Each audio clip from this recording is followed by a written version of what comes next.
last game played here. Time to play again. Week 1 continues with the return of the Roughriders and BC Lions on an emotional night, Glenn.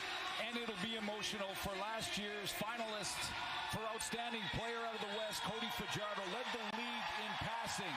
He has set the bar high, and the expectations have skyrocketed. 36-year-old Michael Riley will start for the BC Lions, over 31,000 yards and just over 200 to move into 14th place in CFL history, passing Darian Durant, former Saskatchewan quarterback. Finally, Rick Campbell gets to debut as the head coach of the BC Lions. He left the Ottawa Redblacks after 6 years after the 2019 season. He's had to wait, and he knows in this hotbed what an emotional night it'll be for that man, too. As the flyover comes, Dickinson in his first year as a head coach in 2019 took the Riders to a 13-5 record, and their hearts were broken in the Western Final. The last game played here when Winnipeg beat them in 1-on to win the Grey Cup. Takaro Yamasaki with an historic kickoff, and this leads to the return of the CFL in Saskatchewan. Luchez Purifoy on the return, and he gets decked as he gets up to the 35. Dyshon Davis, the ex-Rider, taking him down. Well, he did it through the air with over 4,000 yards passing in 19. He also did along the ground, leading the Saskatchewan Roughriders to a first-place finish in the West Division. But a play away from a berth to the Grey Cup. Winnipeg won here at Mosaic and moved on to win the championship. So where does Cody Fajardo take his game in year 2 as a full-time starter? The starting lineups brought to you by Expedia. Saskatchewan wanted the ball to start things off. They won the toss. What can Fajardo do over a year later, almost 2 years later, for an encore after a brilliant 2019? Handing off to William Powell. Tried right, looks left, goes back right again and gets it up across the 40, and a good gain on first down for Saskatchewan. Well, he's got some weapons, starting with the guy who touched the ball first, and that's William Powell. But let's look up front. Some changes there. No Brendan Labatt, no Dakota Shepley. They've got some newcomers. Brett Boyko at tackle and Cameron Jefferson on the other side. Canadian receivers, great competition in camp. Lenius and Picton will watch here tonight, and their playmaker is Shaq Evans. On second down and short. And looking off to his left and completes it to Jordan Williams-Lambert near first down territory. Will this drive continue for Saskatchewan? Williams-Lambert, the top rookie in the West in 2018. Yeah, just a little use the sideline as this offensive line settles in. Fajardo's going to try and get it out of his hands quickly, get into a bit of a rhythm early in this game. Up across the 45. Drive continues and a first down. Riders, and they start pointing fingers as the flags come out. J.R. Tavai, former Ottawa Red Black, following Rick Campbell, as did Anthony Chaffee to the BC Lions defense, and says, my bad. So, be a 1st and 5 by the looks of things for Saskatchewan. Offside. BC number 10. 5-yard penalty. Remains first down. From the referee, Tom Valacy, for this big game tonight. Game 1, 2021. Saskatchewan and BC up near midfield. Fajardo, the leading passer in the CFL in 2019. A quick throw. Braden Lenius on the receiving end. Take a look at the newcomers up front for the Lions on defense, and J.R. Tavai is the only veteran. The rest are rookies. We'll get more into their stories as the game goes on. Tavai coming over from Ottawa, so he worked with Rick Campbell, the new head coach for the BC Lions. Bo Lacumbo, part of that linebacking core, veteran of the Canadian Football League. They bring over Marcus Sayles from the Bombers and have Gary Peters and TJ Lee as the leaders of their back end. After that catch by Lenius, and then William Powell driving his way again for another first down for Saskatchewan.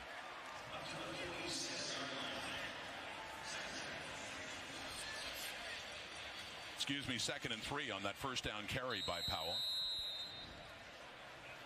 William Powell was busy in his first year with Saskatchewan after some great years with the Ottawa Redblacks, rushing for over 1,000 yards in 19. From the BC 47. Faking to Powell, dumping it off for Kyron Moore, and nowhere to go. Gary Peters, the veteran in that Lions secondary, coming up and taking him down.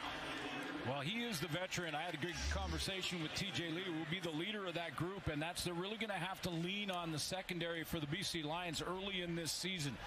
Get that coverage, give their D-line a chance to get used to the pace of a Canadian Football League game. Guys that have come up from the NFL and from the States, but newcomers to the CFL. 3rd and 2, opening drive. And in BC territory, Fajardo and the Riders are going for it.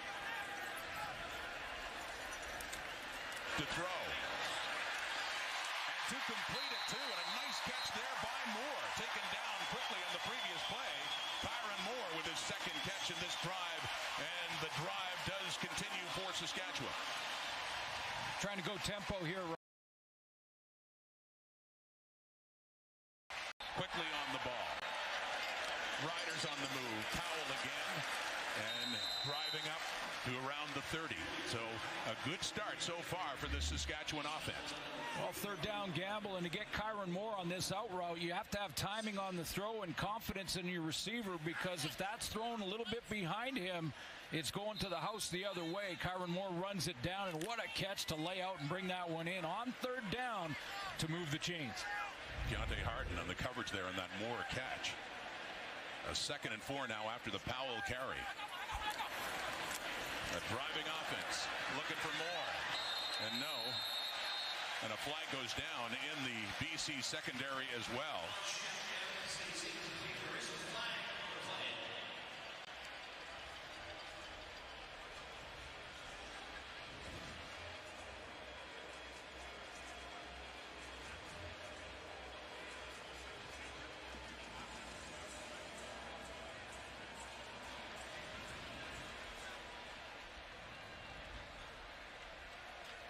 Illegal contact, BC number 20.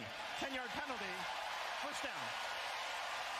Bo Lacombo back in BC after a year in Montreal in 2019 gets flagged. Yeah, Bo Lacombo has got to walk out from the linebacking core to get in coverage here, and inside move by Shaq Evans, and he just grabs that jersey on the outbreak. So the ball's at the 20. 10th play of this opening drive for Saskatchewan. Dumping it off wide open. That was Jordan Williams-Lambert touching the ball again, getting it inside the 10. 1st and goal for Saskatchewan.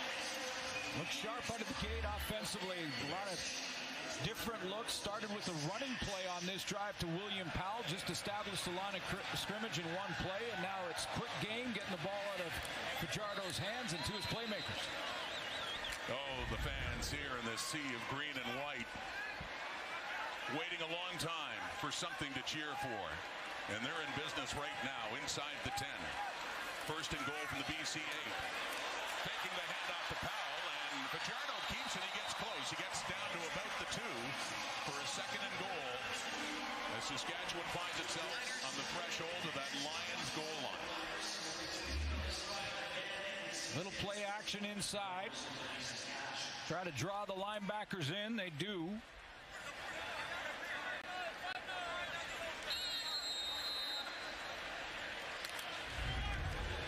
This Lions defense going through a lot of change between the 2019 season and this one. Only 2 regulars back in the secondary being tested.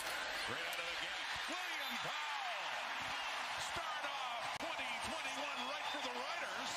And a touchdown Saskatchewan.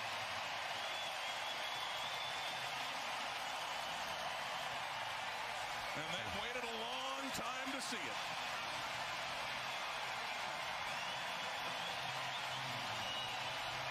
A long time and a lot of dark days for the entire country. And not only our country, but around the world. And now they're back.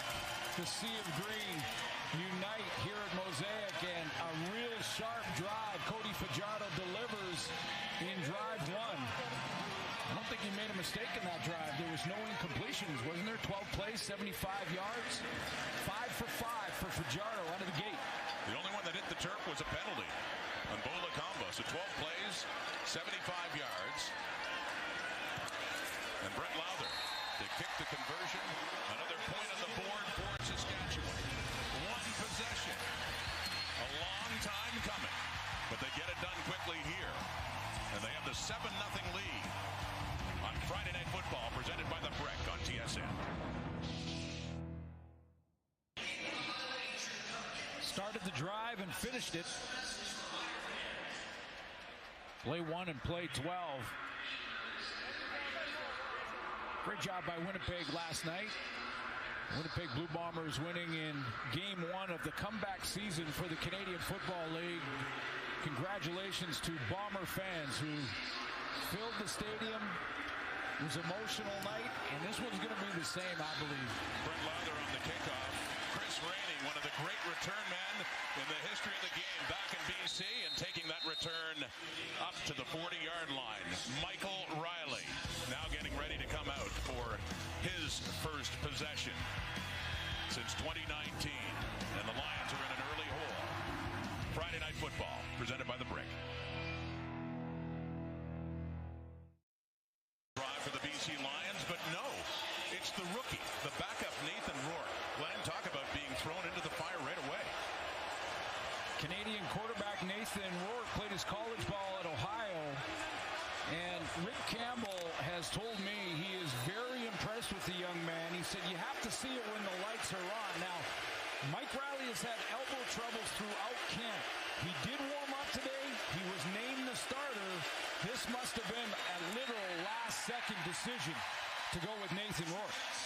And Rourke hands off to James Butler left side. So this is stunning. Riley had said just when we talked to him a couple of days ago, he fully expects to go. Well, they tried to shore up the offensive line that gave up a ton of sacks back in 2019. Riker Matthews comes over from Hamilton. That should really plug that right tackle spot. And then you look at the receivers. Brian Burnham, one of the best in the league. So Nathan Rourke, as said, what a spot for a Canadian quarterback who was a star at Ohio. He's a first-team All-MAC player in 2019. And to Rick Campbell, a lot of confidence. That'll certainly be tested right now on 2nd down and 8. And under some pressure, he gets it off to Lucky Whitehead, who won't get enough for a first down. Catches it, gets up, and out of bounds. But punting situation after that completion by Rourke.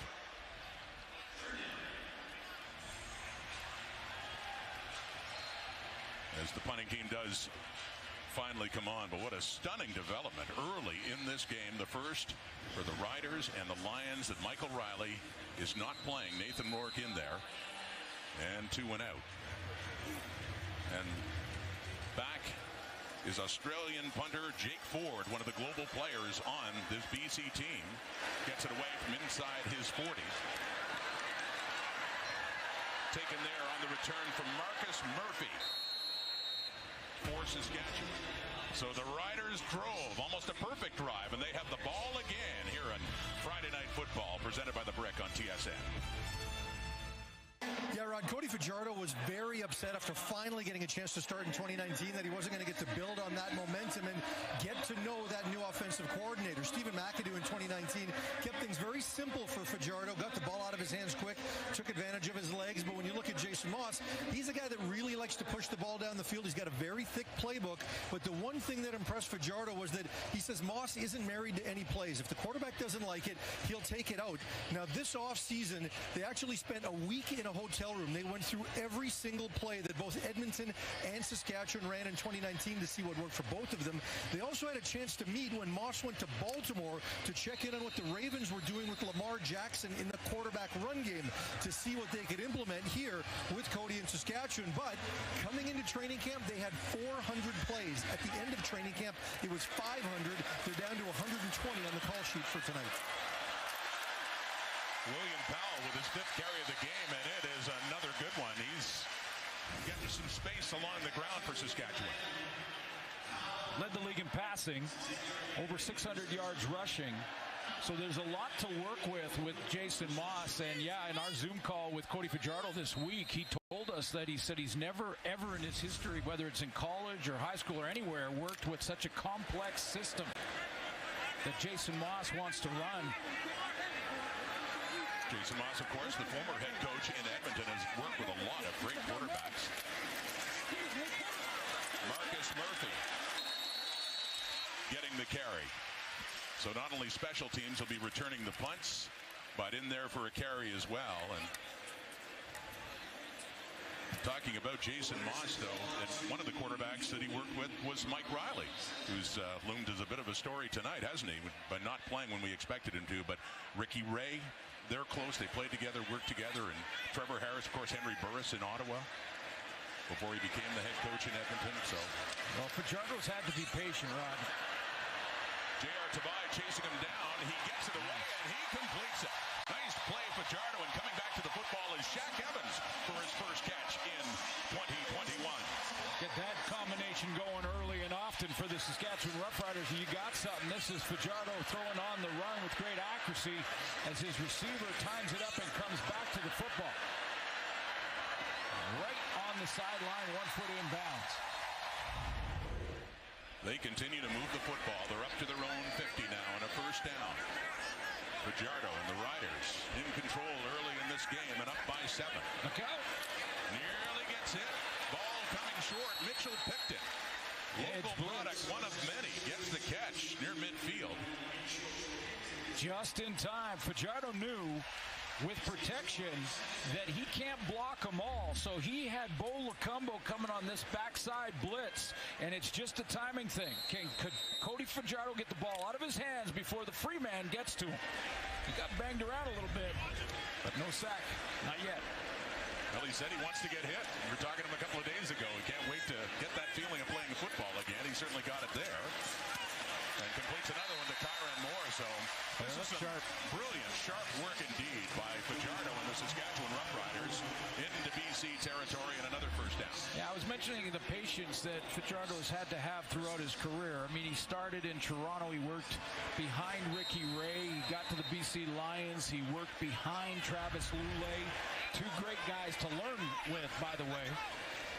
To have those 2 guys as mentors is pretty important.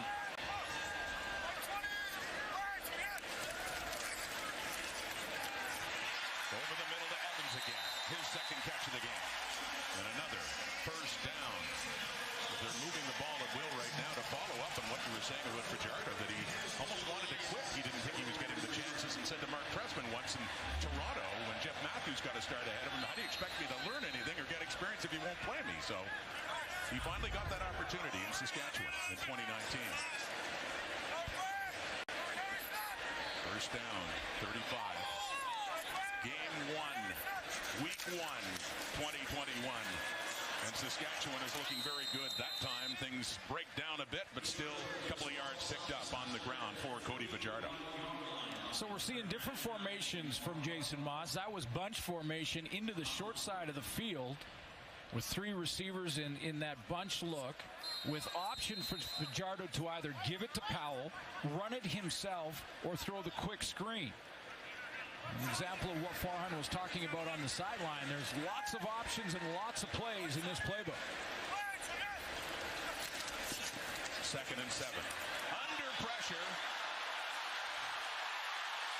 And Kamalo nearly got him. Ufambo Kamalo, one of the newcomers up front for BC, but couldn't quite get to him. And another first down as a result from Cody Fajardo, doing it that time with his legs, and he's 9 for 9 throwing the football. University of Miami is where Kamalo played, and he just can't get there. You wonder with the newcomers, it doesn't matter what position, the newcomers in the CFL, no matter how much football you played or what leagues you played in, that 20-second clock catches you really early. You got to get your second win as fast as you can, and Fajardo just outruns the big man. 3 out of the 4 new to this league up front for BC. Only J.R. Tavai is back. And quick one to Evans again, so down near the 10. Wow. The Riders have just put on a clinic so far offensively. Yeah, they really are. I mean, they've got BC talking to each other on defense, trying to make some adjustments. Right now, Cody Fajardo is working the offense really like mid-season form.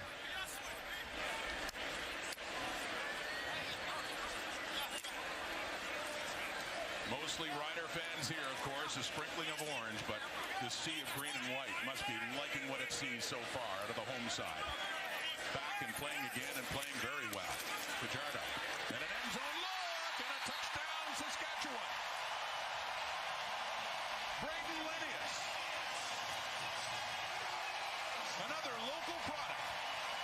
Regina boy, went to New Mexico in college ball in his second year, and he only had a couple of catches in 2019. He has a couple tonight, and one of them has put 6 more points on the board for Saskatchewan. 3/4 of the way through training camp, Cody Fajardo said in an interview that Braden Lenius was the MVP of their training camp. He said he is having a spectacular camp. In 2019, he was a little bit heavy. He was up at 240 pounds, lost some weight, got down to receiver weight, and has had a tremendous camp. Not surprised at all that they hooked up early. With John Ryan holding, Brett Lowther kicks another conversion. Braden Lenius, Saskatchewan product, Saskatchewan lead. Thanks in part to that. It's all Riders so far here at Mosaic Stadium.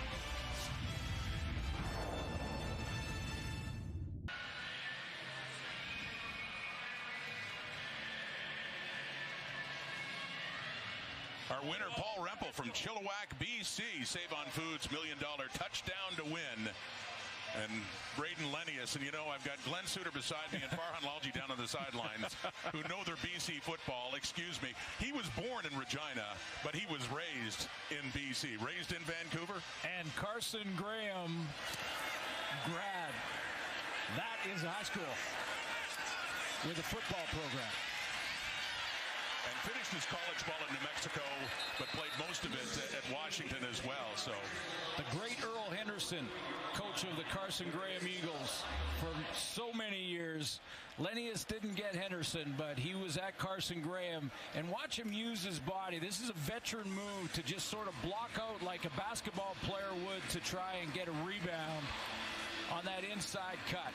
Now, all these players coming out of this camp that had been shortened because of protocols, no preseason, no chance to really slowly get into game shape. You're just starting in the regular season, and they're all excited about it, as we all are, but it also Major is going to get them. BC number 92, spearing. Half the distance to the goal. First down. They have to get their second wins here. That's Josh Banks. Called on the spurring penalty, so goes from bad to worse right now for BC. Push further back to start this second drive. Now at the 14.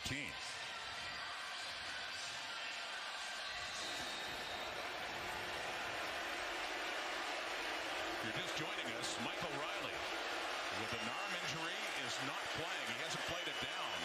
The backup rookie Canadian quarterback Nathan Rourke out of the University of Ohio is at quarterback for the Lions, and that one goes incomplete, intended for Lucky Whitehead as we look at the Saskatchewan starting defense. Well, they're veterans in the back end. That was a great play by Nick Marshall. And up front, A.C. Leonard and Micah Johnson back with the Saskatchewan Roughriders, two newcomers in Garrett Marino and Keon Adams.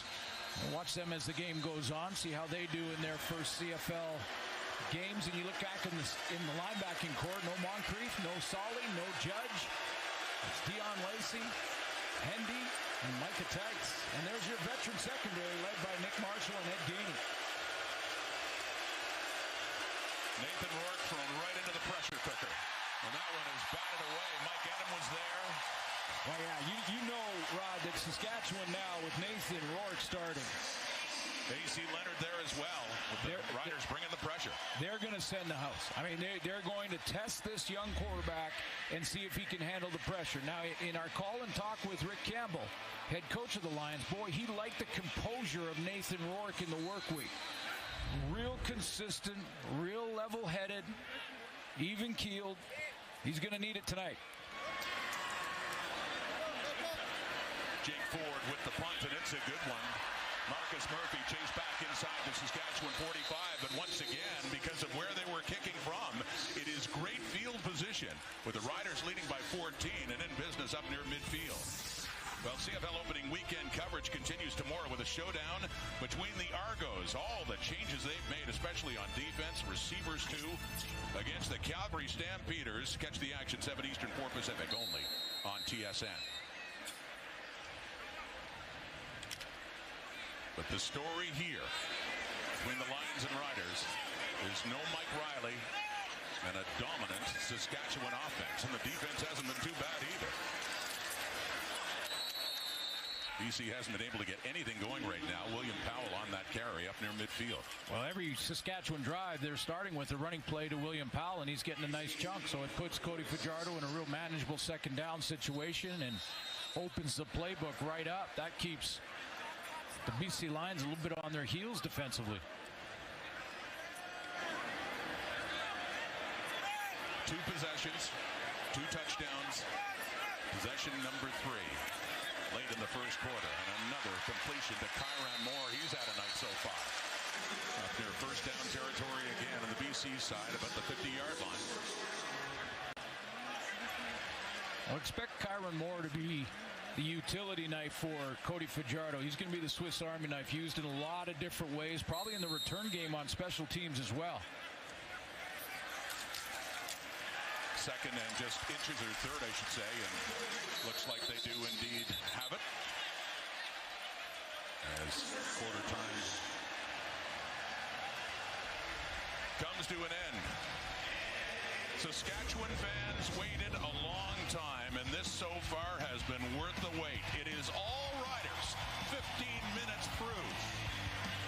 Edition 1 2021, Friday Night Football, presented by The Brick on TSN. First quarter stats, top heavy for the home side. The Saskatchewan Roughriders dominating, up 14-0. They've run 25 plays, Glenn, and BC only 4. Yeah, no first downs for Nathan Rourke, surprise starter for the BC Lions. But boy, Cody Fajardo has looked outstanding. Farhan talked about Jason Moss's system. It's complicated. Fajardo confirmed that with us this week. He said he's trying to master this system. Boy, he looks sharp out of the gate in all of these drives, getting some success on first down with the run game and William Powell, and then using all of his weapons. Braden Lenius getting involved with a touchdown to start his campaign 2021. Well, it really is the perfect storm, isn't it? Because not only do you have Riley not playing and a rookie Nathan Rourke being thrown into it, that defense is largely new and taking a while to gel. And really being tested early on now as the second quarter begins in a 1st and 10. On the BC side of things. And Mitchell Picton has the catch. Thought he might go out of bounds, but he stayed in and he kept going. And another big first down as the Riders are pouring it on.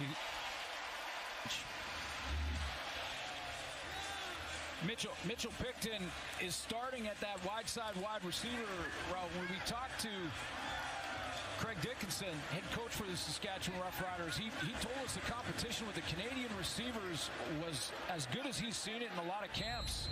And he thought that this could be the start of another Canadian Air Force situation with the Canadian content at the receiver position for the Saskatchewan Roughriders this year. Picton having a great camp. Lenius, draft pick Terrell Jana as well. Kyron Moore. And more is the operative word when you're talking about the Saskatchewan offense. Down to the 10. Mitchell Picton, the U of R, has had a tremendous camp. And he has really pushed Lenius. In fact, both of them getting a chance to start, and they're playing with that one extra Canadian, as Farhan mentioned off the top. But Terrell Jana, their second-round pick in the 21 draft, real excited with his upside. Lenius with a touchdown already tonight. You remember the Canadian Air Force? Absolutely. Getzlaff, Bagg, Rob Bagg, Claremont, Jason Claremont, Fantus. Andy Fantus, too. There you go. What a receiving corps. Great Canadian receivers. And that is Fajardo, and even though I jumped the gun talking about Braden Lenius being from Regina, born here but raised in Vancouver, Mitchell Picton's more of a local product and did play for the Rams, so they do have a lot of local content on their team. Their offensive line for the 5 starting tonight for Saskatchewan, from Saskatchewan. Evan Johnson, one of them from the University of Saskatchewan. Coming over from the Ottawa Red Blacks. That's right. Brett Boyko was with BC last year, now coming home. Dan Clark, of course, at center. Logan Furland, left guard. End zone, touchdown, Saskatchewan again, and it is Kyron Moore.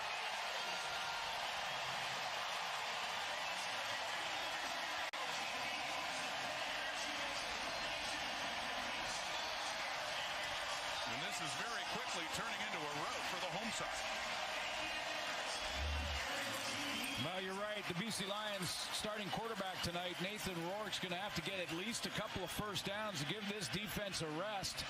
That's just the underthrow to Kyran Moore. Anthony Chaffee, former Ottawa Red Black, getting there just a step late to hold him from scoring.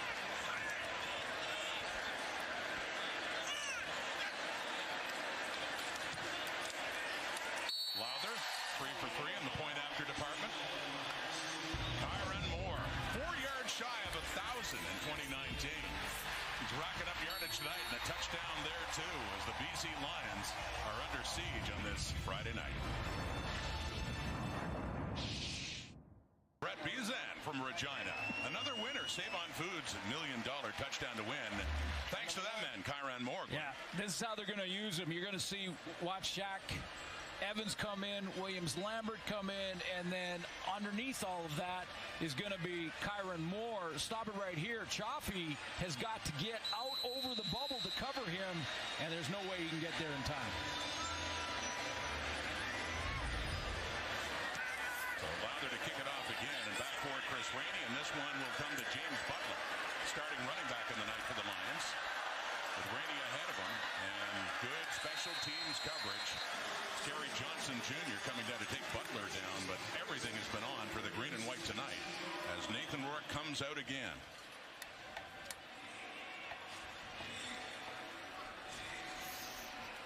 First team All-MAC honors at Ohio. And when I asked Rick Campbell about Nathan Rourke's camp, he said, you know, go back. We should all go back and look at his college video. I mean, he very productive at Ohio, was a MVP of a bowl game. But just a real tough turn of events because it throws Nathan Rourke right into the fire. I mean, if you go back a couple of years, you remember when John Jennings and Travis Lulay for the BC Lions, they weren't sure who to start. Jennings was having some confidence issues. Lulay was nicked up and banged up. They put Jennings in at a young age, and he threw like 4 picks, and it affected him for most of that year. And that's the concern when you're starting a young guy like Nathan Rourke. That he's in a hostile environment right now. The noise is really picking up here, but you're right. Can you imagine anything more hostile? Week 1 in Saskatchewan, and it is picked up by Nick Marshall. And into the end zone, Marshall goes. So just like that, put another touchdown on the board for Saskatchewan. And just like that, it's a hit to the confidence of a young quarterback who showed great promise in camp, and he's got a long way to go and a long career to go. And as I mentioned, Rick Campbell feels like he's going to be a very good player and possibly a starter in the league in the future. But this doesn't help, and this is just a timing issue. He blindly throws it to the short side out, trying to get it to Lucky Whitehead. And Nick Marshall, you better be on time with the throw in Nick Marshall's area. One of the top DBs, one of the top covermen in the league, former quarterback at Auburn. He knows how quarterbacks think and can anticipate. Nick Marshall had 9 interceptions in his career. 4 have gone for touchdowns. Lowther had another one. That was a 27-yard return after the pick off Nathan Rourke by Nick Marshall. What a spot for the rookie QB to be put in. And the Riders have not been kind. Complete and utter dominance in Saskatchewan on opening night. To win, you got to like your chances the way things are going. Tara Stark, the latest winner, thanks to the pick 6 by that man. Nick Marshall used to be a quarterback in college. Got some good hands, too. He's shown that as a covered guy. And as mentioned, just about half of his interceptions in his career have gone for touchdowns. Nice job of keeping the ball off the turf and not putting it in the hands of the officials to determine whether he made the catch or not. Twisted his body around so he could maintain possession. And no one around him to touch him down by contact, so he took it into the house. And Nathan Rourke's got to let that one go and regroup. big story has been that man, Nathan Rourke, thrown in after Mike Riley, who decided could not play because of arm soreness. It's James Butler on the return for BC. Lions in a huge hole. They're down by 28. So more in the Lions QB situation. Let's go back to Farhan. Guys, before that last drive, Mike Riley put his helmet on, but he was nowhere near the offensive staff. Prior to that, when the defense was out there, he was getting some treatment on the sidelines, and it was interesting to watch Riley during warm-up.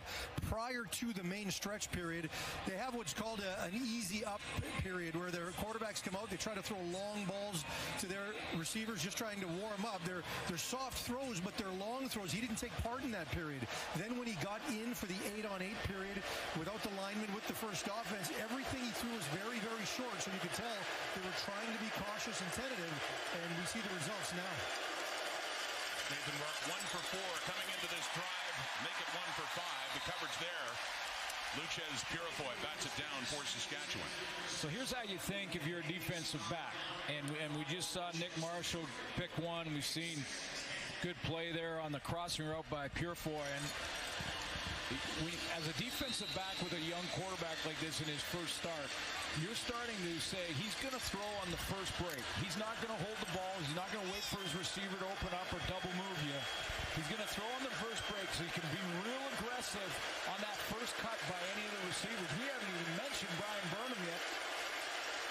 And under pressure, and now he's taken down. Dion Lacey, newcomer in the middle, was there. A.C. Leonard was there, and down goes Rourke. So they've gone 2 and out, pick 6, and 2 and out again. And what an indoctrination in his CFL debut for Nathan Rourke in that BC offense. Dion Lacey, and this is the other thing, as we mentioned when Rourke came first into this game, that now you're going to see Saskatchewan send the house. That's just a Mac blitz. Dion Lacey playing that middle linebacker, playing for a position for the departed Solomon Elamimian. Jake Ford with the punt. He's had a busy first half to the chagrin of the Lions.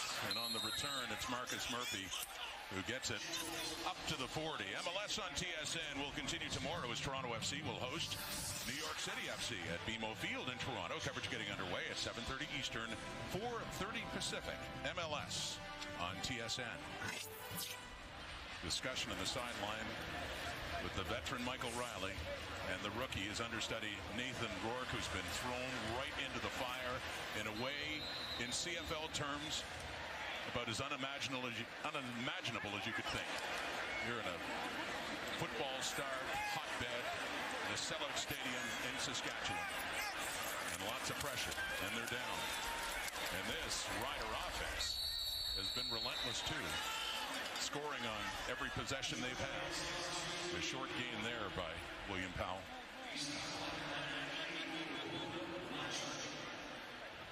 Yeah, the offense for Saskatchewan looks sharp, and that has nothing to do with Nathan Rourke. I mean, although this defense now already is fatigued because those long drives that Fajardo puts together start to wear you down, and you're just a step behind.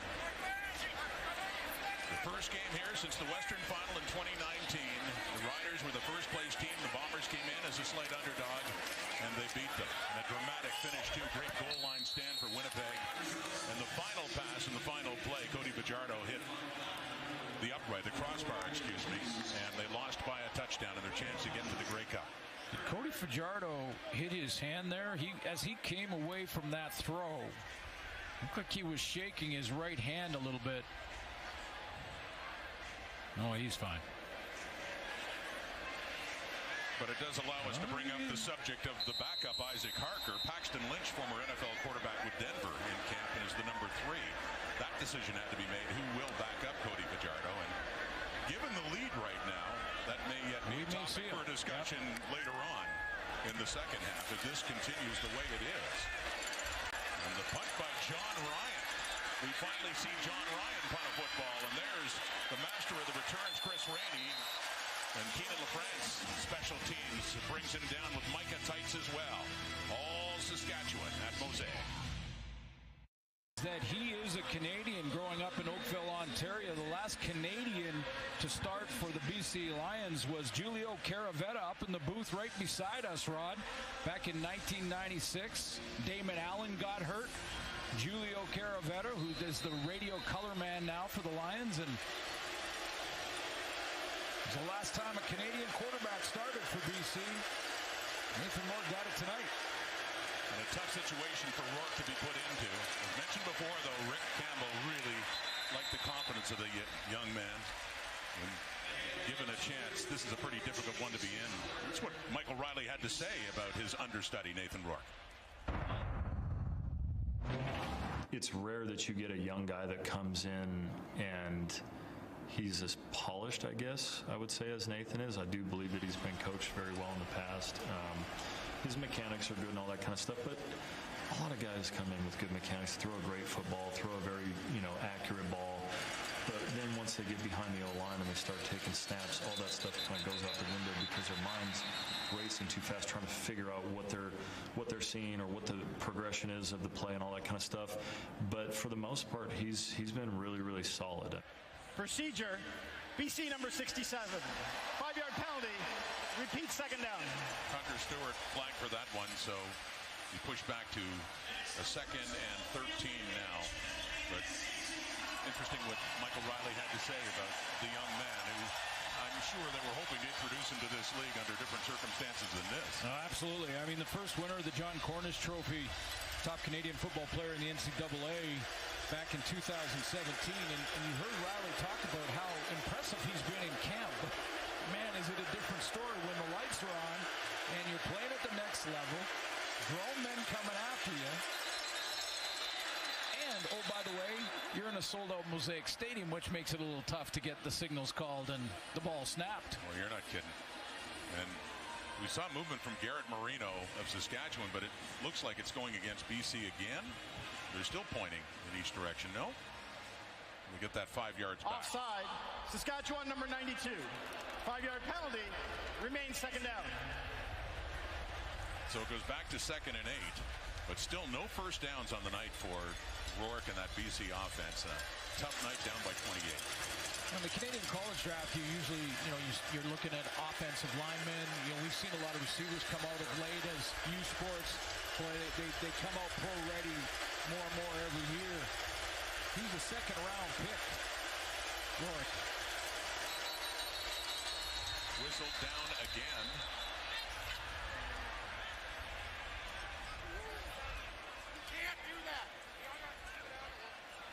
Procedure, BC number 67. 5-yard penalty.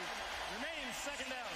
So just like 2 plays ago, Hunter Stewart, veteran guard, getting flagged for the procedure. So back and forth we go in these 5-yard penalty exchanges. Yeah, and really no excuse for this. Usually when your backup is forced to play due to injury, there's a cadence issue because the number 1 has taken all the reps with that starting O-line. But that's not an excuse for the Lions because Nathan Rourke has taken a lot of reps with Riley on a pitch count. I mean, he's had that elbow issue through training camp.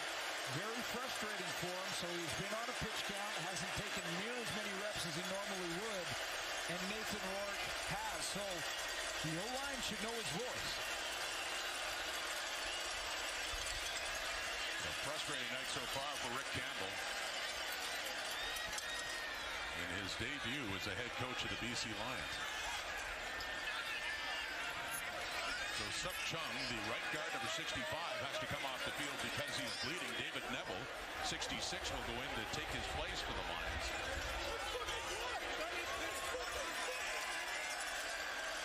And Chung is furious. He's not happy. He's just leaking a little bit, and he's saying, hey, who cares?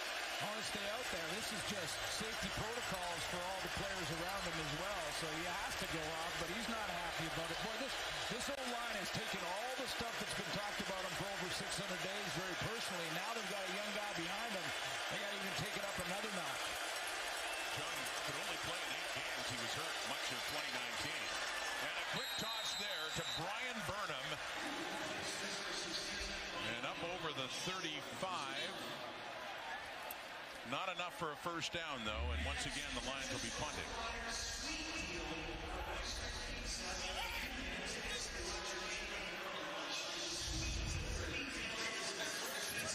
That's the first catch for Burnham, if I'm First time. not mistaken. And there's a perennial 1,000-yard receiver that just can't get involved. That says a lot right there, too, doesn't it? On the punt. Marcus Murphy takes it. Has a good return going. Cross midfield, down inside the BC 50. Yeah, I was wondering about the hand on that last throw when the Riders came off the field last. Let's take another look at it. He follows through. He did get a helmet. And that's the concern now. And that's really what Craig Dickinson has to start to weigh. You know, it's so new in the season, shortened camp, no preseason. You want your starter to get as many reps as he possibly can, but with a huge lead like this, you can get your number 2 in there and save some hits. And he uses that hand to chuck it deep. Coverage there by Harden. Tight coverage with Kyron Moore, the intended receiver, down inside the 5. To follow up on your point, it's certainly the way the Rider defense is playing against a young quarterback. Not as much concern with a 28-point lead right now.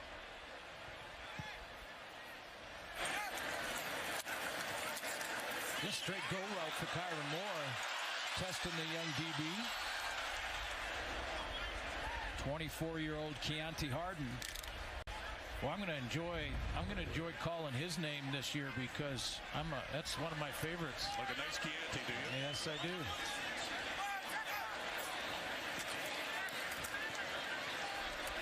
Second down. Nice. Leads to a first down.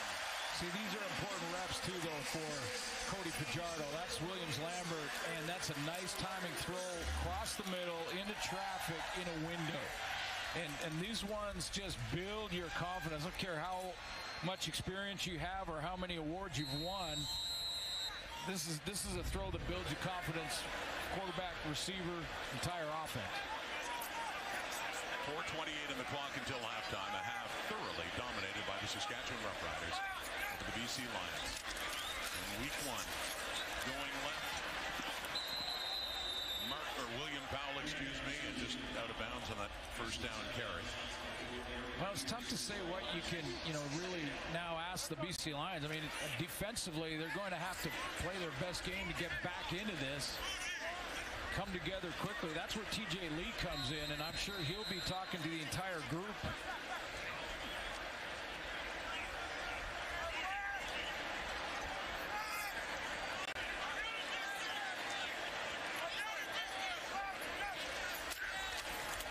Second down, swinging it out, it falls incomplete.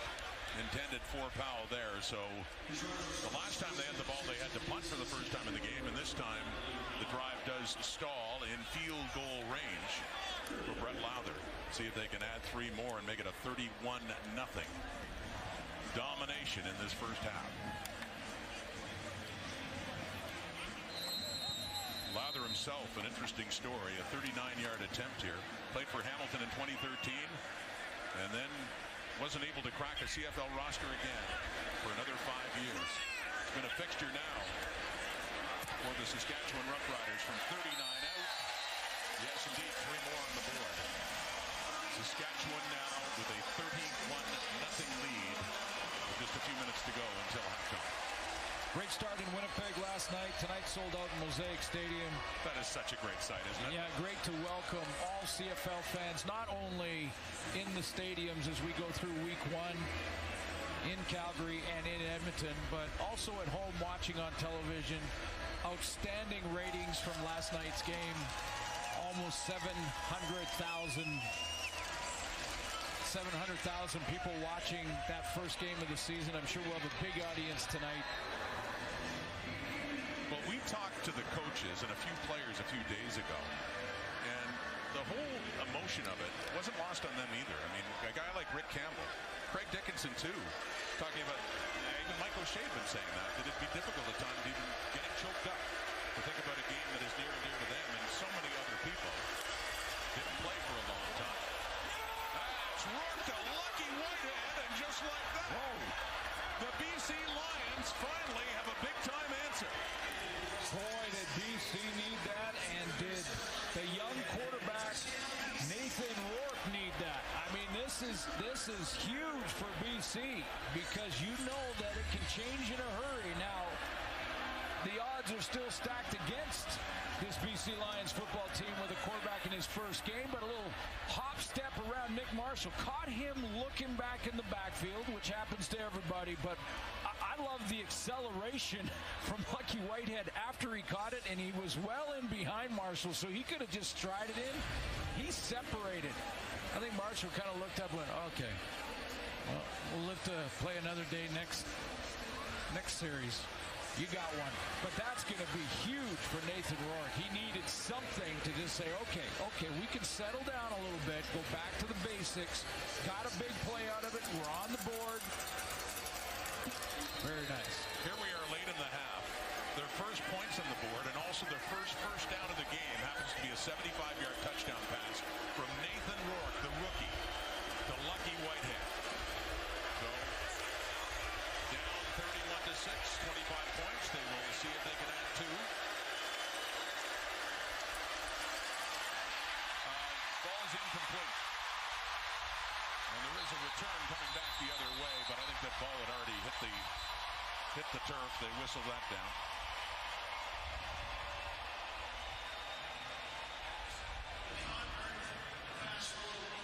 So that is the 3-minute warning. And as bad as things have been for BC, just a little reason to be optimistic as they finally get on the board.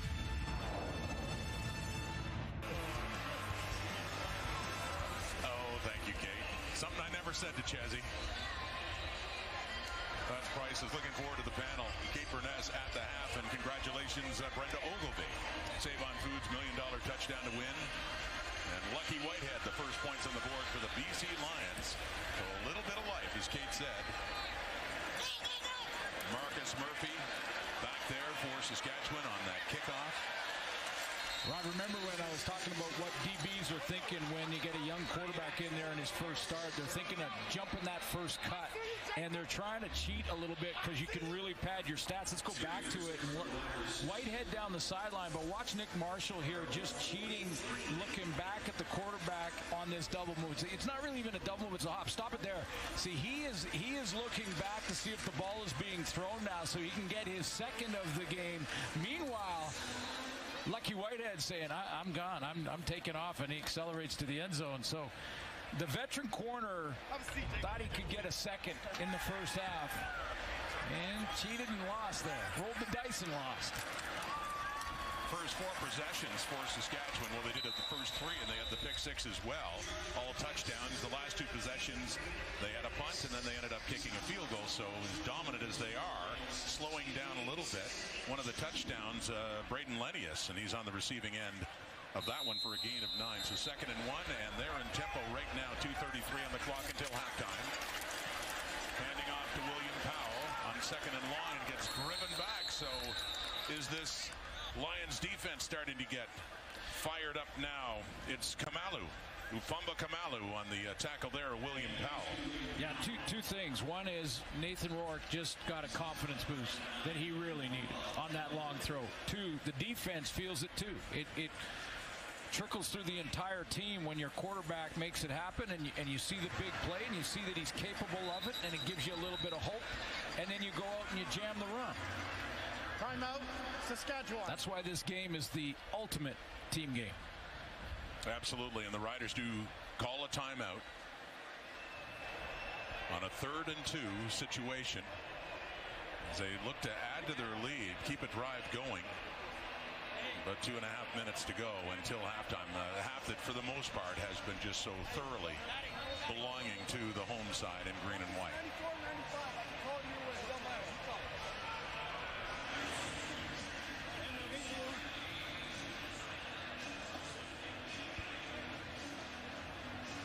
Cody Fajardo, 17 of 20, 167 yards and a couple of touchdown passes.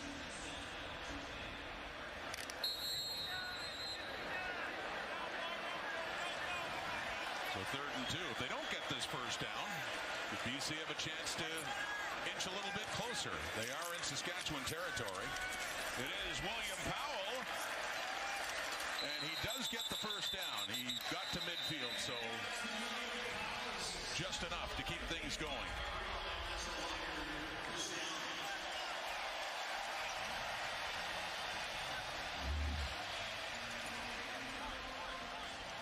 You expect in the second half, William Powell, maybe Keenan LaFrance, getting a lot of touches because you want to grind that clock when you have the lead, protect your players so you don't get any unnecessary injuries. Boom Guacham, another player to watch for. I think we just call him Boom. Let's just call him Boom. Yeah, Boom Guacham. Boom there. Boom Guacham. Just watch him. Gary Peters taking down Shaq Evans. And the stakes will move again. Another first down. This inside the Lions 45. 2:07 to go. Boom Guacham, by the way, was a receiver when he started college. Now a very talented rush in. Falling down on catching that pass was Powell. So actually lost a couple of yards on that play. You really worry about an injury there. You're kind of hopping for the ball to maintain possession. William Powell's trying to get to it, and he's down in that crunch position there, just on his knees almost. And then you know you're going to get hit. So now it's all kind of falling apart, and now he's just trying to protect himself a little bit. Hope he gets hit in the back of the pads there. And he's reaching for the ball as well, so his arm's in danger. Second down and 13, and under pressure. This Lions defense is starting to really wake up now. Bolacombo is in there. There was a lot of heat. J.R. Tavai, Jordan Williams. And for the first time, they got to Cody Fajardo and forced Saskatchewan into a punting situation. It's amazing what happens when your quarterback gives you hope. And I've said it many, many times. That's why it's such an important position, maybe the most important in all sports. And I'm considering goalies in hockey. But if your quarterback is clicking, the rest of your team believes, and they play at another level. And that one throw from Nathan Rourke has helped this defense. It was Jordan Williams, the rookie, the top pick in the CFL draft in 2020, making his debut tonight. And a big play there. He was the first one to get to Fajardo and force this punt late in the half as Chris Rainey watches it sail into the end zone. And another point on the board for Saskatchewan to make it a 32-6 game. Haven't seen Chris Rainey break out yet. But I was talking to TJ Lee, who knows Rainey very well. You know, when he finished in 19, he was being used on offense and maybe didn't. I think it took away. I guess what I'm saying is it took away from his special teams. And you know, he's such a dynamic returner. But TJ Lee said, you know, in camp, this guy has looked faster than TJ Lee, or excuse me, that he's looked in the past. And you know, when I think about that, and you think about Chris Rainey looking faster. that sounds hard to do. That's fast. Yeah. And I think of him as a BC Lion. He's back this year. He was with the Argos in 2019. Yeah, exactly. And when we was with the Lions, and he gets to the Argos, they were trying to use him both on offense and special teams. And I think it leveled out his play, because it pulled him in two different directions. Some guys can get away with it, and sometimes you can spot play a couple of guys in different teams and things like that. But Rainey, they'll use him on offense too. If he gets back to that form early in his career in the return game, watch out, he can fly. It's been said about Rourke too and his potential. He can run the ball. He did there for 10 yards and a first down and completes that one. Brian Burnham with just his second catch of this first half, and that one, hey, here comes BC. Another first down and just slightly into Saskatchewan territory with enough time. 47 seconds on the clock to at least get in to field goal position. Get this game a little bit closer.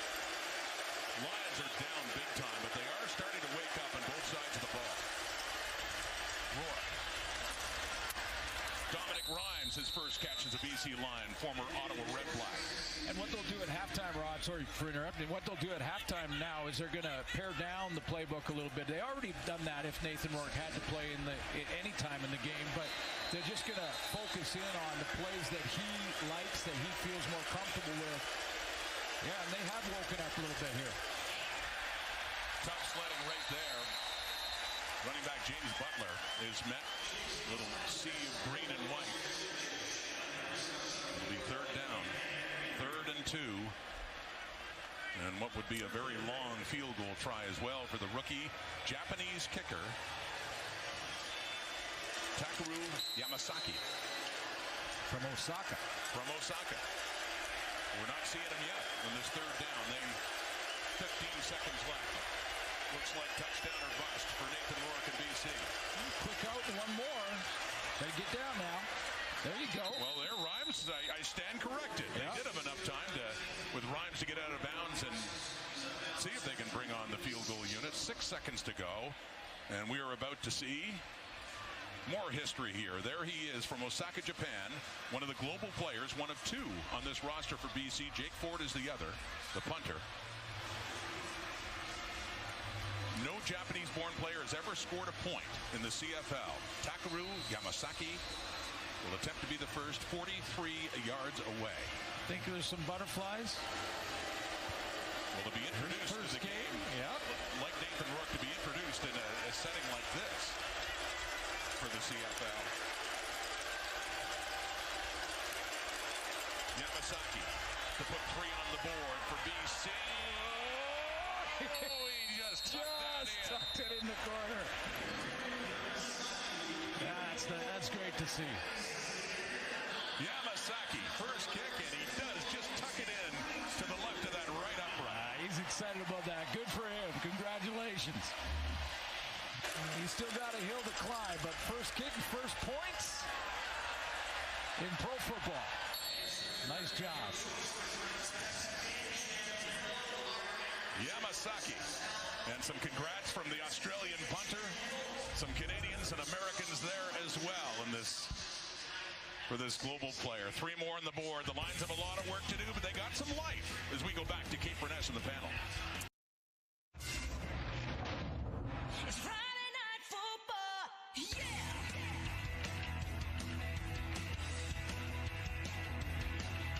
Boys are all here gonna put on a show. Come on.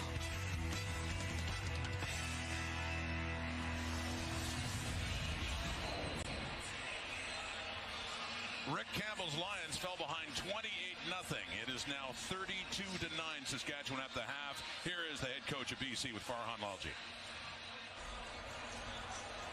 A little doubt the last couple of days that you thought Mike Riley was playing tonight. What happened? Yeah, he just didn't respond to the treatment we thought that he would get and that he'd be good. We did it a few days ago and it worked well. Just not comfortable right now, and we want to do what's best for the team and best for him. And right now it's playing Nathan. What's the bigger concern, having a rookie quarterback in this environment, or how your defense played in that? Yeah, we got to help ourselves out. All 3 phases, we got to fight back. We showed a little bit of life, but we got a long way to go. I'm very interested to see how we respond. Thanks, Coach. Okay. A tough debut for both the head coach and the rookie quarterback Nathan Rourke. Rick Campbell's first game as head coach of the BC Lions. And Rourke just thrown right into the fire immediately when we found out as the Lions were to take the field for the first offensive possession that Mike Riley was not good to go, and that Rourke indeed would be the quarterback as Riley's still on the sidelines. And you got to give some credit to Rourke. The way that Mike Riley, Is he going to be coming in? They're getting the ball. I think Rourke they both warmed up like they were going to play. Rick Campbell, in that interview with Farhan, didn't say that it was going to be Riley or that was a chance, but not surprising, and it is going to be Mike Riley. So I'm not sure if the team's not communicating with their head coach or if this is just up to the quarterbacks to decide. There was a quick discussion there, and he said, let's go. Well, this is, for the second straight half, this is a surprising development for BC quarterbacks because we had every reason to assume that Michael Riley would not play tonight, and that man, Nathan Rourke, would be continuing. And that Lion offense was starting to show momentum. Big touchdown pass from Rourke to Lucky Whitehead, and a try for a late field goal by their new kicker, Yamasaki, and throwing a short one on first down. How many short passes will we see if Michael Riley tries to loosen up? Lamar Durant on the receiving end. But, Rod, here's the issue. I mean, Rick Campbell just said they have to think of what's best for the organization and best for the health of Mike Riley. what changed in that 10 seconds from there to the sideline where now it's okay that Mike Riley plays? You either are or you aren't, and he's going to be second-guessed big time for what happened here with regards to this quarterback situation tonight. That pass wobbled in, but it was completed to Brian Burnham and a first down. So quickly a first down for this Lions offense that did admittedly really struggle in the first quarter and a half. Sure did. And this game is not over yet. And there's football to be played. But this is game one. This is game one of a 14-game season. And I'm not sure this is the right decision. Once again, the pass wobbling a bit. Not a lot of steam on it, and A.J. Hendy nearly had the pick. See, because Riley's issue is his elbow, and his elbow on his throwing arm. So now he's out there, and when you get in the game, you can't control it now. Now you're not like practice where you're trying to, take it easy, warm it up. You've got to just rip it if you see defenders around, and that becomes automatic. So, the chances of him injuring himself further increase tenfold when he's on the field like this. And okay. Saskatchewan's crowd noise increasing too on the 2nd and 10, completed but not enough for a first down. Not even close, down to around the Rider 50s. And I love his toughness, don't get me wrong. I mean, and this is one of the toughest quarterbacks to play. I mean, I put him right up there in the Matt Dunnigan category as far as toughness and quarterbacks. And I'm sure he begged to go on, and I'm sure he said at halftime to the coaching staff, I'm going. Let's see if we can rally here. The kid played okay near the end of the second half. Let's leave him with that and let me go back in. But well, they got closer to the first down at 3rd and 2, and there is movement and flags coming out with the Riders crossing the line in a scrimmage. A.C. Leonard, Luchez Purifoy. Offside. Saskatchewan number 6. 5-yard penalty results in a first down. And so the drive does continue for Michael Riley and the BC Lions. A surprise to start this second half. The surprise in the first half, of course, was that he wasn't going to play. And now he is.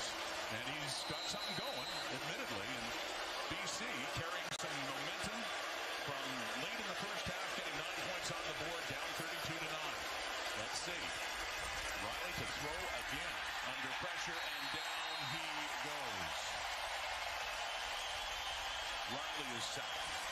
Taken down by Garrett Marino, one of the newcomers on that Saskatchewan defense.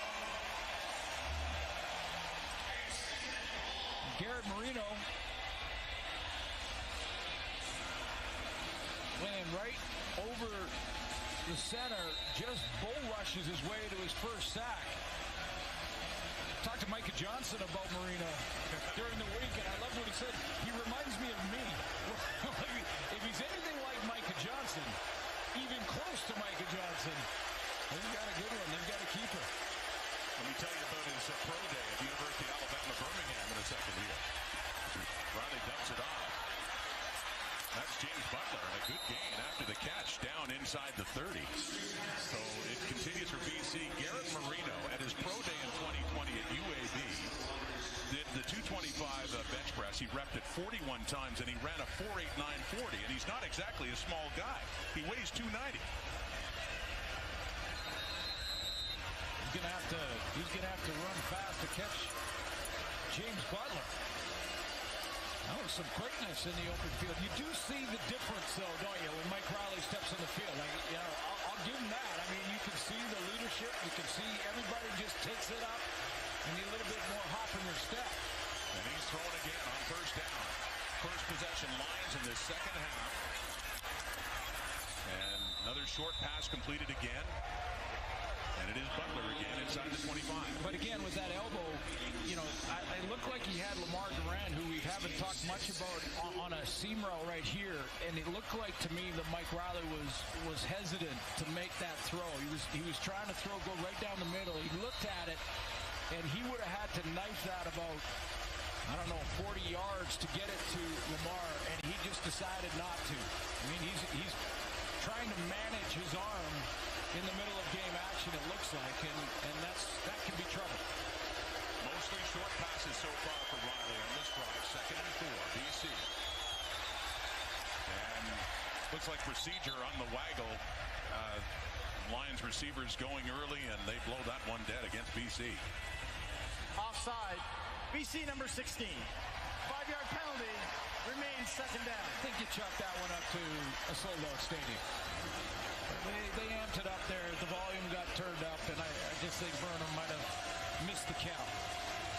Clearly over the line of scrimmage before the snap of the football. So when you play here, when you play in Winnipeg, the opposing team's going to get 2 or 3 of those every game. You just might as well count on it. You just hope they're not at the wrong time when you throw a touchdown pass. But still the Lions are in scoring range to start the second half. 10th play of the drive. BC, Riley, under pressure again, and that one wobbles away to Dominic Rhymes. On the far side of the field and down inside of the 25. Not enough for a first down. 2nd and... Yeah, Mike Riley is having problems in that.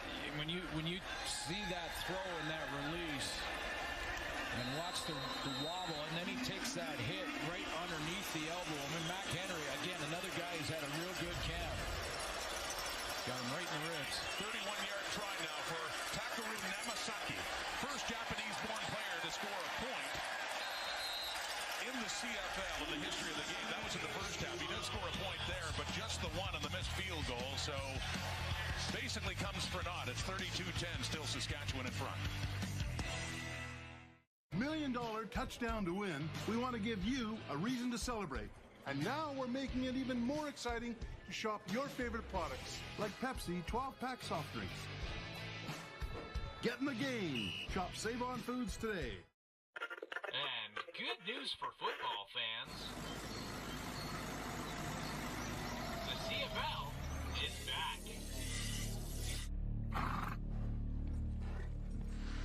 It's a brand new day. Ready to play. In the cool of the night. Ready to fight. In the heat of the summer, familiar sounds. Feel in the air. It's the best thing anywhere. Just give me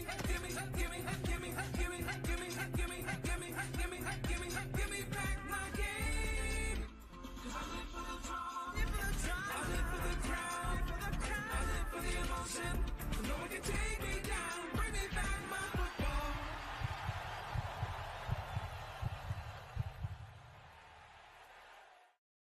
Subway introduces new potato bun sidekicks. Soft potato buns made with Canadian potatoes, stacked with quality ingredients. New potato bun sidekicks. For a limited time, get any 2 for $5. In 2019, Cody Fajardo emerged as the leading passer in the CFL. What's he doing for an encore? Suits, not bad so far. Not bad. First half, 19 of 22, 175, 2 touchdowns, one to Braden Lennius, the new Canadian receiver. Well, not completely new to the team, but in a prominent starting role this year in 2021. And, you know, I thought the numbers were bigger. I thought he had more than 175 in the first half, but it was precision in the passing game. They scored touchdowns in their first 3 possessions, then added a pick-6, led 28-0.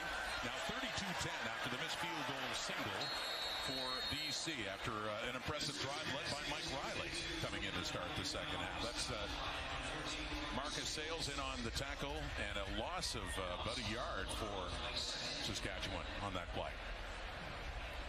Marcus Sales in there at free safety, and I'm always interested to watch guys that have played. It's kind of like Coach Orlando Steinauer in Hamilton. He, you know, the head coach now, but when he was a player, he started as a corner. He played some halfback, played some dime, and then he kind of migrated to safety. And when he was at safety, all of that skill set came together. On the 4-man rush, getting it away to Jordan Williams-Lambert.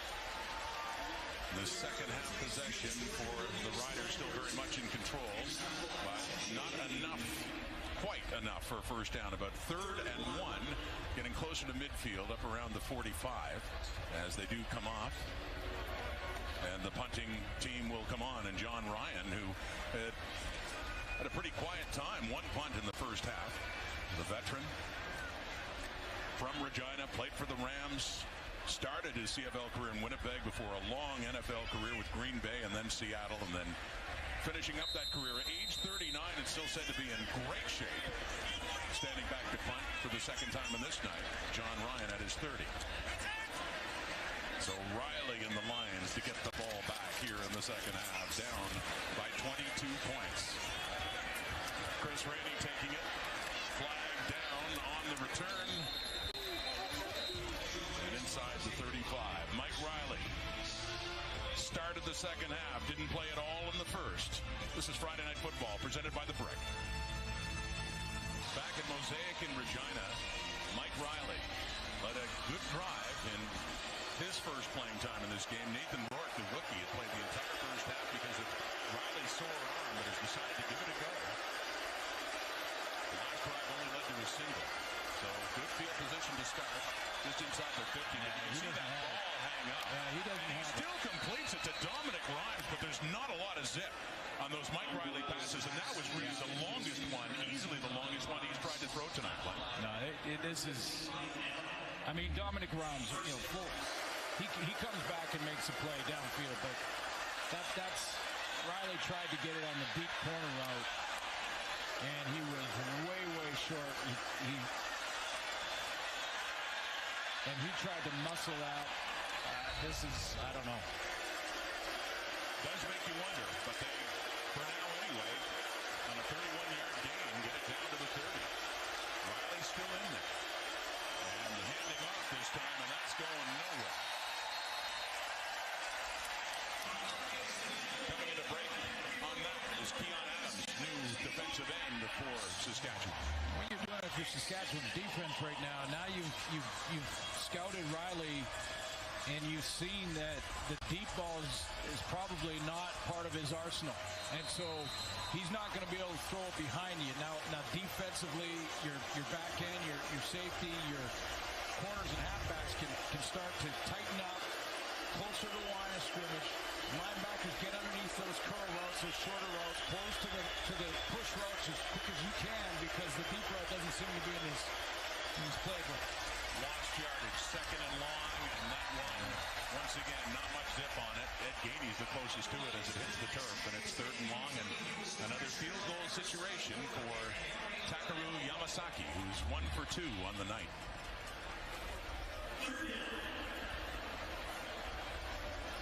Boy, Mac Henry put a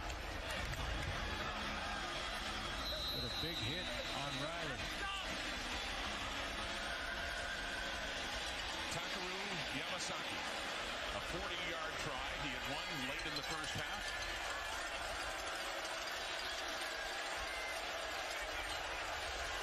From Osaka, Japan, global player for BC, make that 2 for 3. So 3 more points on the board for the Lions, who cut this to a 32-13 lead. They are the Lacombo brothers. Bo, an established veteran in the CFL. Nelson, one of the top picks this year in the CFL draft. Unfortunately, no reunion on the field tonight. Let's go to Farhan Balti. Yeah, Rod, this was the first time the two of them were actually supposed to play in the same game. They're 8 years apart in age, so obviously they never played together in high school or in youth football. And predictably, Bo was Nelson's idol growing up. Paseko in British Columbia was an absolute prodigy when he went through the high school ranks. And at the time, many people felt that Nelson was supposed to be the same kind of player. And the one big advice that Paseko gave him was, be your own guy, have your own journey, don't feel like you've got to live up to me. But this was the first time this summer during the pandemic that the two men actually worked out together with the same goals in mind. And then when Nelson eventually got injured, it really broke Bo's heart because he knew just how hard he worked to get to this point. Interestingly enough, Nelson got taken second overall. Paseko got taken 21st overall. He was actually ranked first back in the 2013 draft year, but he went lower because many people thought he'd wind up in the NFL. So two men who really support each other very well, and Bo can't wait to work together again in the offseason as Nelson gets ready for year number 2. It's quite a story, Farhan. Thank you. And yes, and just bizarre as well, Suits, at the start, just before training camp, that 4 players suffered Achilles injuries, including Nelson Lacombo. So unfortunately, putting a wrench in the plans for his rookie year. And some trouble off the snap. for Cody Fajardo. So lost yardage. It's 2nd and 11, Saskatchewan. Well, Big Brother Bo can hit, I'll tell you that. And I'm wondering, and when we do get a chance to see Nelson play, and if he's even half as physical as his brother. Remember this against the BC Lions when Bo was the... Oh, my goodness. It was a legal, lower the shoulder, run through, Mackey hit. That's a fullback / running back for the BC Lions. And Bo Lacombe, I remember that one in 19. One of the best hits of the last, 2-3 years. And that was his only year in the CFL when he wasn't with the BC Lions. And who does he do it against? The BC Lions when he was with Montreal. But you're right. That was another story in itself with when you think about those 4 players that went down, one of which was Larry Dean, Freddie Bishop, Nelson as well, all with Achilles injuries. And they lost another defensive lineman later, a few days later, in Tim Williams. Nelson Lacombe, though, not playing now. But he has all the makings of being like Big Brother Bo. We'll be back. I mean, that is the leader. That is the commander-in-chief of the Starship Enterprise. And we need warp speed. Us older guys, we like that old original Star Trek series. I'm with you. Lucky Whitehead. With BC having the ball again. Well, I'm sorry. There's no better commander of the Enterprise than James Kirk. It's got to be Kirk. Yeah. And the new Kirk is okay. Yeah, I'm good with the new Kirk, but I get in the debate quite often, and I don't know why. You wouldn't like a Captain Picard, Next Generations, I think, right? Exactly. No, and there was so many of them. The spin-offs, and exactly. And I'm thinking, no. Nothing like the original. James T. Kirk. We agree on that. 2nd down. Mike Riley still in the game. You can see with every throw, not the tight spirals that you might normally see from Mike Riley, but he is completing passes, and that one for a first down. Well, yeah, and you did notice the difference, and you did notice the leadership. But I thought that there was some real good that we saw from Nathan Rourke. And Nathan Rourke, the first Canadian to start for the Lions since '96, and Julio Carabetta, we showed you. It's a big deal. I mean, this is a story. Nathan Rourke starting this football game as a Canadian quarterback in our league. And he struggled at times, definitely, but he did not look intimidated. No, he didn't. And that's what I mean. He had bounced back from it. And everything I heard about training camp with him and what we heard from Mike Riley on the telecast was that he does have that great composure well beyond his years. I mean, let me show you what happened to him. So he walks out. He's a late starter. He had to have been told at some point that it was possible, but so he's preparing himself. His eyes probably big as a deer in the headlights. He gets in there and he throws a pick. Throws a pick pretty early in the process, and Nick Marshall scores. Keeps an even keel, takes a look at the video, comes back, he steps in and throws to Lucky Whitehead. Touchdown late in the half. Again, pretty even keel, and that's going to serve him well. Bouncing back from adversity, keeping yourself calm, even if it's good or bad, doesn't matter. Ride that roller coaster, try and flatten it out a little bit. I thought he was making good steps forward. Now, obviously, if Mike Riley can play, you want Mike Riley in the football game. Michael Riley. Well, you want Michael Riley in the football game, and we're going to work on that. He's going by Michael now. Yes, we're going to work on that. And Mike Adam is the injured player for Saskatchewan. Jacob Dearborn coming into the game, product of Carleton University. Adam, veteran from University of Calgary, heading out injured, but that previous play. I want to give Michael Riley a chance here. How important is it to just run the football a little bit? Well, get some yardage. There's still time to do that. Yeah, I mean, there's still definitely time to do that. But yes, when you're down by 3 touchdowns, the time does come, and we are getting late in the third quarter. And Riley, 9 for 11, throwing the football. And dumps it off there, and that falls incomplete. The closest receiver intended there for Lamar Durant. So third down. A lot of promise in this receiving court too. If Riley can get fully healthy, they've shored up the offensive line in BC, so they're better up front than they were in '99 with Riker Matthews, Joel Figueroa at the tackles, and Hunter Stewart, Sup Chung. So healthy too. Yeah, healthy, and Lamar Durant. I think he's ready to take that 1,000-yard-a-year step. Canadian receiver, the slot position. Of course, they got Byrne, we've talked about. And Lucky Whitehead is added to that. Wow.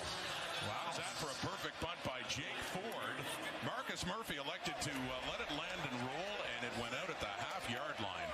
So BC has hemmed Saskatchewan as deep as they possibly can. How about that?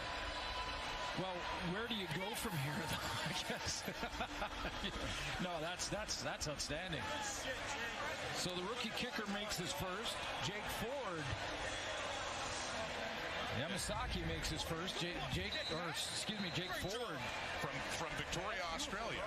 Yeah. So the two global kickers they have on this nails the corner on a punt. He moved to the U.S. in 2016 to play football. And hem deep. Fajardo dumps it off to Jordan Williams-Lambert, who gets a few yards, but it'll still be second and long, and Saskatchewan close to its own end zone. Anthony Chaffee, who was with Rick Campbell in Ottawa, had a couple of years with the Red Blacks, went to a Grey Cup in 2018, now with the BC Lions.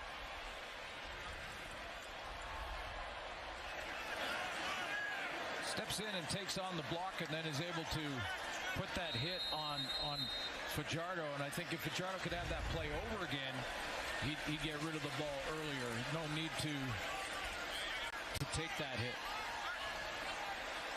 So Fajardo will take this snap right at his goal line on a 2nd and 6 and a 22-point lead. Has time, but that time disappears. Will this be a safety?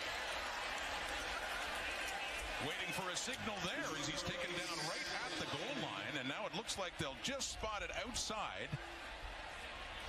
Well, if they give him forward progress and he got outside the stripe, it looks like that's exactly where they're placing it. Lions are calling for a safety where they'd get 2 points and also get the ball kicked to them. But the discussion continues here, and it looks like based on that placement, the Riders will get a chance to punt it away. Amazing how long we've been covering this game and been part of it. And yet new things come up all the time. And can this be reviewed? Well, where he goes down, I mean, he has his progress there. Where he goes down, the ball, and a headshot too.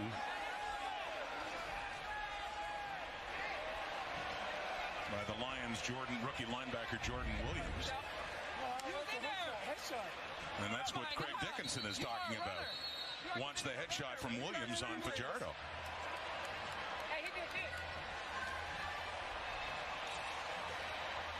Yeah, it does fit the description that, a defenseless player, especially quarterback.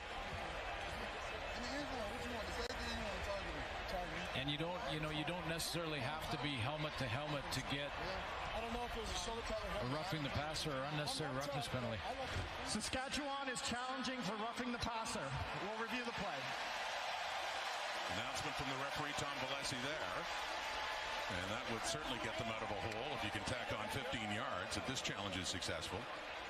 Jordan Williams, the #1 pick in the CFL draft in 2020, playing his first game, making his CFL debut, and that hit right there. Yeah, that fits the description. That's a penalty. It's a defenseless player. Now, the other thing is, it looked like Fajardo with forward progress was across the line, so it's not a safety. But I think this is going to be roughing the passer.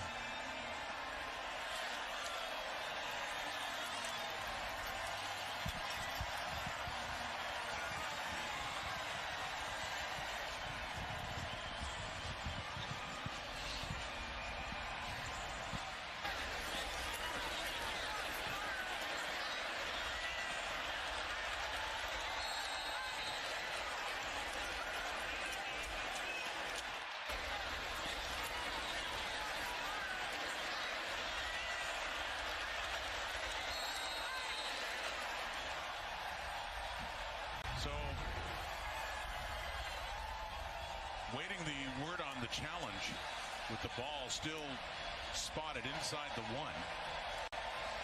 Without a penalty, it's a 3rd down.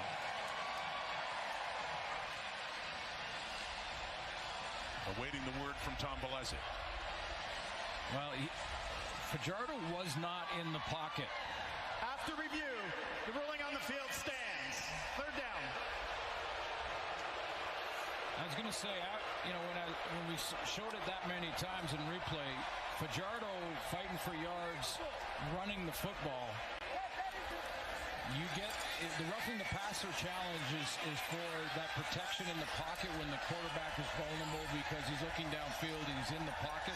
Once you vacate the pocket, then you become a runner, and as a runner, well, just ask any of them. You can be hit like that. Does John Ryan punt it away here? The last 4 possessions. No, he's not going to. He's going to give up the 2. They had 3 straight 2-and-outs and giving up the safety here. So after all of that, it is a safety for BC, and they will get the ball back. 3-quarter time, so 2 more points on the board. Still a lot of work for the Lions to do, but they're not out of it as badly as they were. Still 15 minutes to play. Friday Night Football, presented by The Brick on TSN. We'll be back.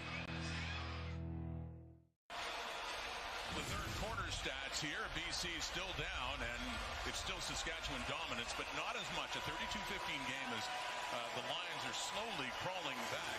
Michael Riley, though, surprising us to start the second half by playing. And 9 for 12 in the passing department, Glenn. 106 yards, but clearly those passes, not what we're used to seeing from Mike Riley. No, news headline, Canadian quarterback starts in game 2 of the comeback season in the CFL. Nathan Rourke got the start, but he didn't get to play in the second half. Mike Riley with the bad elbow is playing. Clearly, the bad news is that he's putting strain on an injury and doesn't look like he's throwing it with the zip or even the deep.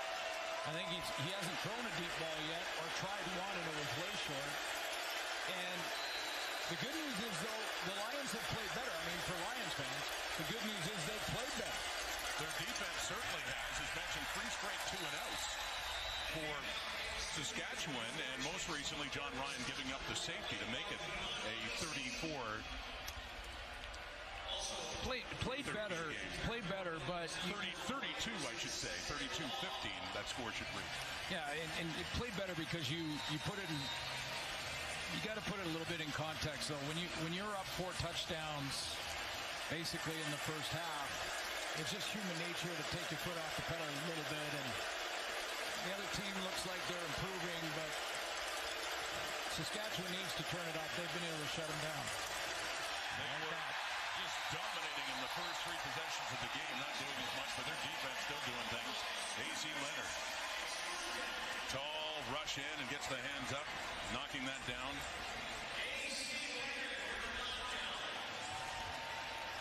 And a 3rd down. That's what I mean. Like, at times they've looked better, and Riley has moved the ball a little bit. Clearly, you could see his leadership made a difference, but when the Riders with their defense and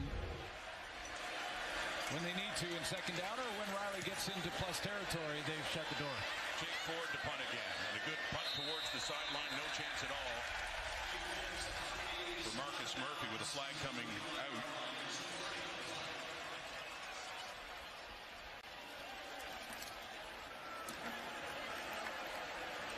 Now you just give it to William Powell 20 times. See how much of that 1358 you can eat up. Illegal punt out of bounds, BC. 10-yard penalty. 1st down.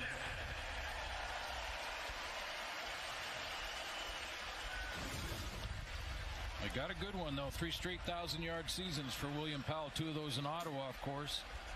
19 in Saskatchewan. And as important as those running yards is his protection skills, because very, very good, solid in protecting. And protecting the quarterback isn't just up to the O-line. So, excuse me, a little too close to the sideline there for Ford in that punt and getting the illegal punt out of bounds. Fajardo. It's intercepted. And it's the veteran T.J. Lee with the ball. A big play for BC's defense and a big return here for T.J. Lee, who gets it up into Saskatchewan territory now. And a A flag is down. There is a flag. It looked to me that the Riders were offside. Saskatchewan number 1. That penalty be declined. We have a turnover. First down. Yeah, it looked like the Riders were offside. I think it was far side of the field. Shaq Evans. So another break for BC. 32-15. They have the ball in Saskatchewan territory. We've been trying to call him Michael Riley tonight. Mike, no more. He wants to be called Michael. And here's Farhan now with an explanation why. Yeah, Rod, the big reason for it is out of respect to his mother, Rhonda, who passed away this offseason, and she didn't like him being called Mike. She very much preferred his given name, Michael, and for Michael, it just brought back memories of when he was young, and he would get in trouble whenever he heard the full name, Michael. But now he really wants to do it out of respect because of how much it meant to her. She meant so much to him. Rhonda and husband Pat used to make their entire summers about coming up to BC, coming up to Edmonton, and watching every home game their son played. And they completely invested in the CFL. Not just their son's performance, but about the entire culture of it. He loved having his family around. He loved having his mother help look after his children at the games and work with his wife Emily on that. And, you know, it was difficult for him. He said that there were so many times that my mom was there, and I never really enjoyed those moments because I was so focused on my own performance. If we lost or I played poorly, I would be upset and not appreciate the times that she was there with me. And now he's making every effort this year to really appreciate and enjoy the moment. And you have to wonder if that played a part in some of his decision to come back into this game, realizing these opportunities now may come few and far between. Thank you, Farhan. That's such an emotional time for the Riley family and Michael and his parents, his mother, his father coming to every game, as you talked about, that they could in Edmonton and Vancouver as well.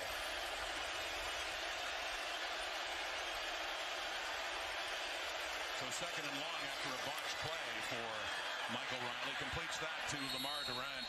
This is what Michael had to say about what he'll miss so much about his mother, Rhonda. I think after the game's over with, Colin, I call my mom and dad and talk to them about the game, tell them why I played so poorly or why we had success. And, it's going to be weird not to be able to have that conversation, but that's the way life goes, and you got to just deal with it. So, we're pushing forward, but it's weird for sure. And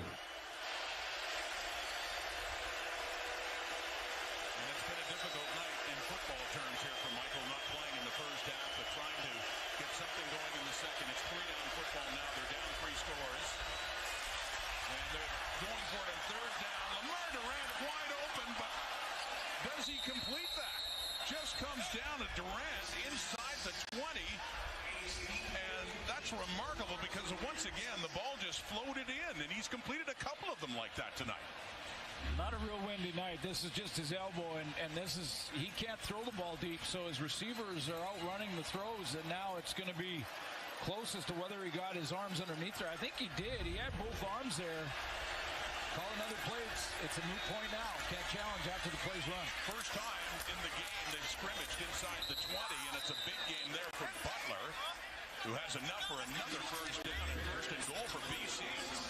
Riley's just slugging it out. Is that a catch? They hurried up to the ball. I got his hands underneath it? Yeah, it looks like he did. Well, that's tough because you can't use the turf at all, but it doesn't matter because you can't challenge after a play's run. And you saw BC hurry up to the ball before Saskatchewan would challenge.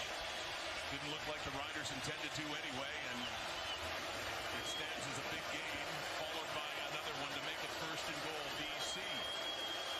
17-point game now. It was out of hand for a while. It could make it really interesting if they can get it into the end zone now. With Riley. Little shuffle pass. And it's Butler again inside the 5, second and goal.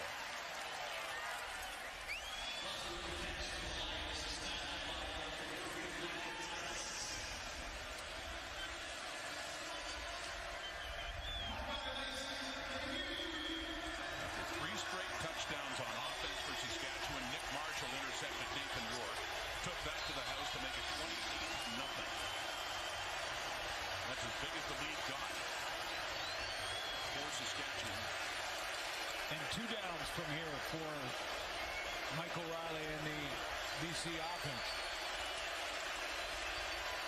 Gotta come away with the major here. Is looking at Burnham, looks over the middle. Butler, touchdown. BC is back in this game. James Butler making his debut.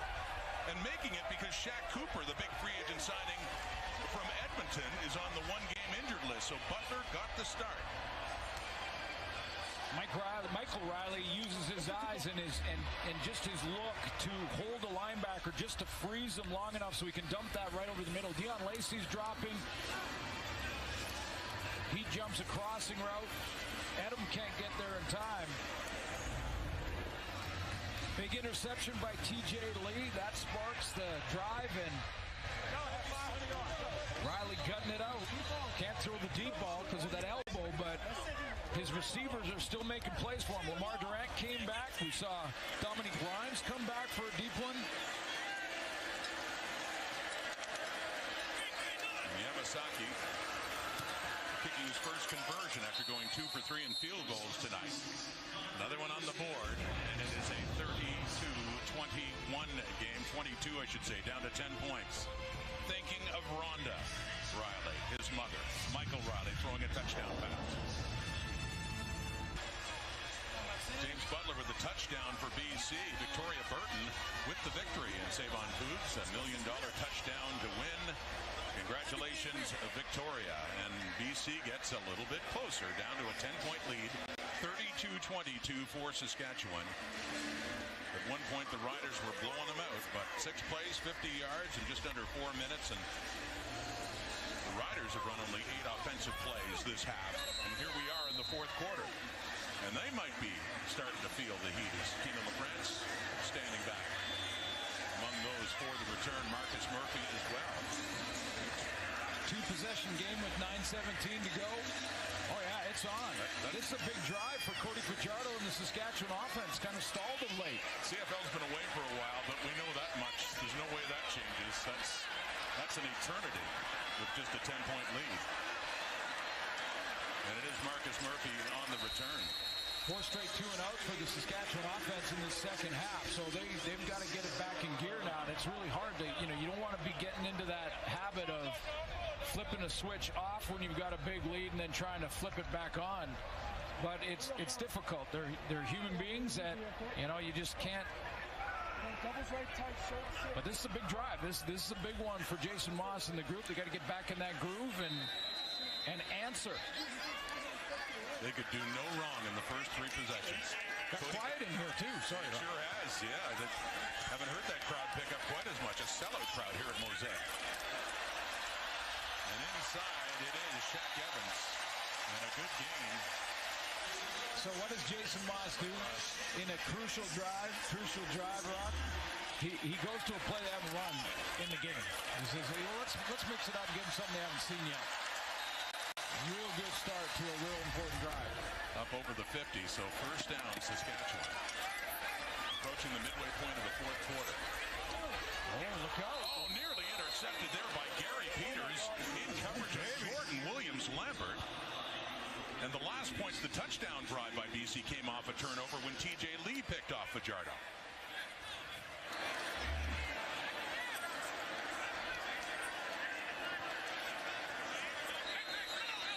A little change motion there, and Williams-Lambert runs the out. Gary Peters read the man. He just dropped it. Wow. So Fajardo nearly throws his second pick. Oh, baby. Complete. And Shaq Evans could not hang on. And lo and behold, the Riders are punting again. It is difficult. I mean, you get the big lead, and then you sort of put it on cruise control. And then all of a sudden, you've got to flip the switch back on, and it takes a second. It's like, okay.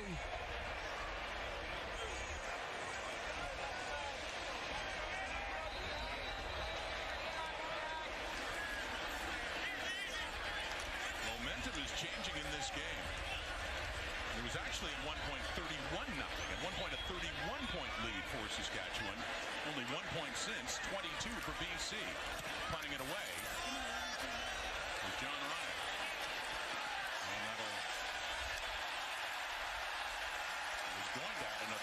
Instead, Rainey picks it up with no yards. Well, Rod, it's, before we get to what could be a good finish, I want to just take a moment that COVID-19 has affected everybody, and including this community and this province. Warren Woods, a longtime Regina broadcaster, passed away in January as a result of complications from COVID. And Woodsy was a rock star in this province. I mean, he loved his curling, he loved his Toronto Maple Leafs, and he loved covering the Saskatchewan Roughriders from as far back as when, I was a rookie and I got to know him very well. A great friend, a colleague. He was just a rock star in this province. So our condolences to his kids, Nicole and Chris, and his family, and all of his friends. And that includes an entire province and a whole bunch of people in the country. Absolutely. I didn't know him the way you did. I only would meet him coming to Rider games. And an infectious smile and positive personality. A great guy to talk football with, to talk sports with. And a big loss to the Saskatchewan sporting community locally. The momentum swing. Can Riley take advantage? And that pass for Shaq Johnson gets tipped, and it could have been worse with Riders. Nick Marshall, who already has a pick six in this game, Ed Gainey, all around it. Well, the defense got the message. They thought, okay, because they're flying around there. A couple guys had a crack at it. Gainey, Marshall, big down. Michael Riley, 13 of 18 now for 147 and a touchdown in this second half. He didn't play in the first half. As you can tell by watching him throw, there's not much zip on his passes. His arm is sore. And gotta get the ball. Can't do it. Going to be a time count violation. It is. So he tried. More frustration for BC. Rod, he tried, man. He could sense it. The crowd got into it again. He's been here before. In fact, the BC Lions haven't won here in Mosaic since 2016, October. They have struggled here. And he felt the crowd, the volume get turned up, and he tried to rush it at the line of scrimmage. He was yelling to Peter Godberg, come on, let's go. Time count violation. BC number 13. 5-yard penalty. Remains second down. He knows what this atmosphere is all about. Been here many times as an Edmonton Eskimo or as a BC Lion. He's trying to get it. Just before that, he was rushing them.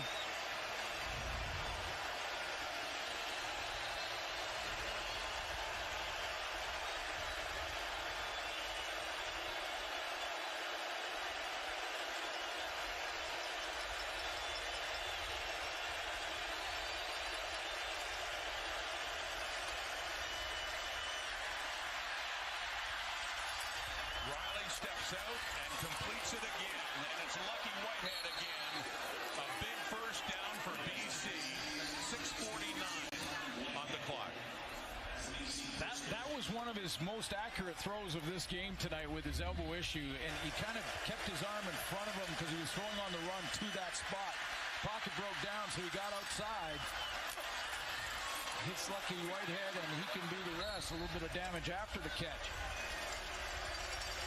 There's a lot you could do with Lucky Whitehead. A little hit screen action, pitch and go. Well, it worked late in the first half. He had the big play, 75-yard touchdown that started to get BC back in this. Another pass that hangs up there. Keep coming up with one. Completed. Mike Riley is completing these passes that, when you look at them coming in, they look like they have no business being caught, and Lamar Durant comes down with that. That's 3 or 4 now. We've counted since Riley has come in that he can't be his normal accurate thrower, so he's just kind of putting it in a spot and he's letting his receivers make plays, and they are. Are they ever? And the bottom line is Riley is completing passes, and some big ones here. BC on the move. A better pass there for Durant, and that one falls incomplete with a flag once again down on the field.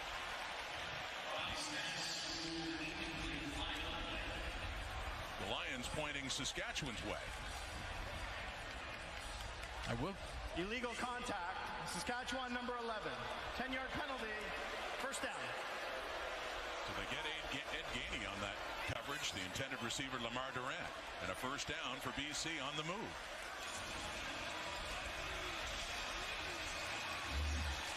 Gainey doesn't like it. There he is right there. on Lamar Durant, steps up. A little bit of grab of the towel. He wanted.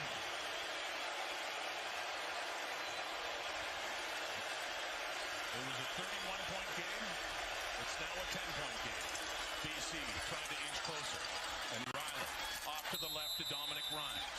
Well, let's show you what we're talking about. I mean, right now, Mike Riley has gotten it out, and when he tries to throw the ball deep, he's really struggling, trying to just strong-arm it and force through that injury, and his receivers are coming back to these balls that are way short. Lamar Durant a couple. Dominic Rhymes one, and there's another from Lamar Durant. I mean, he's gutting it out. Got him in scoring range. 2nd and 6. Looks left again, completes to Burnham again, and a first down again. BC still moving. 4:52, under 5 minutes to go now in the fourth quarter. Boy, does it add to the Mike Riley resume if the Lions can find a way to come back and win this football game. They could score twice here in 4:34. The legend continues. 2 incredible stories involving him. One that he didn't play, and the second that he did. Over the middle, nearly intercepted. Is it picked up? Bobbled around. Finally comes into the hands of Blaze Brown. And a discussion ensues, but it looked deflected. It looked like it was going to fall to the turf. And Blaze Brown ends up coming up with it. They'll review it. We'll talk about it when we come back.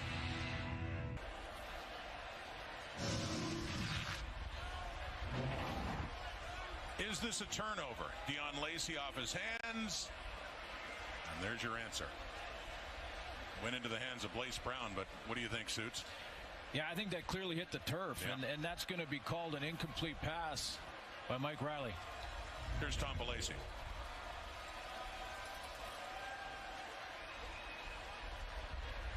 After review, the ruling is an incomplete pass. It'll be 2nd down. Good effort by Deion Lacey. Had a chance, tipped it up, and then he just didn't get his hands under it. And once it touches the ground like that and bounces up, it's incomplete. So Riley will get 2nd down, 2nd and 10. And remember, down by 10, and a field goal gets him to one possession. So he doesn't need to force it here.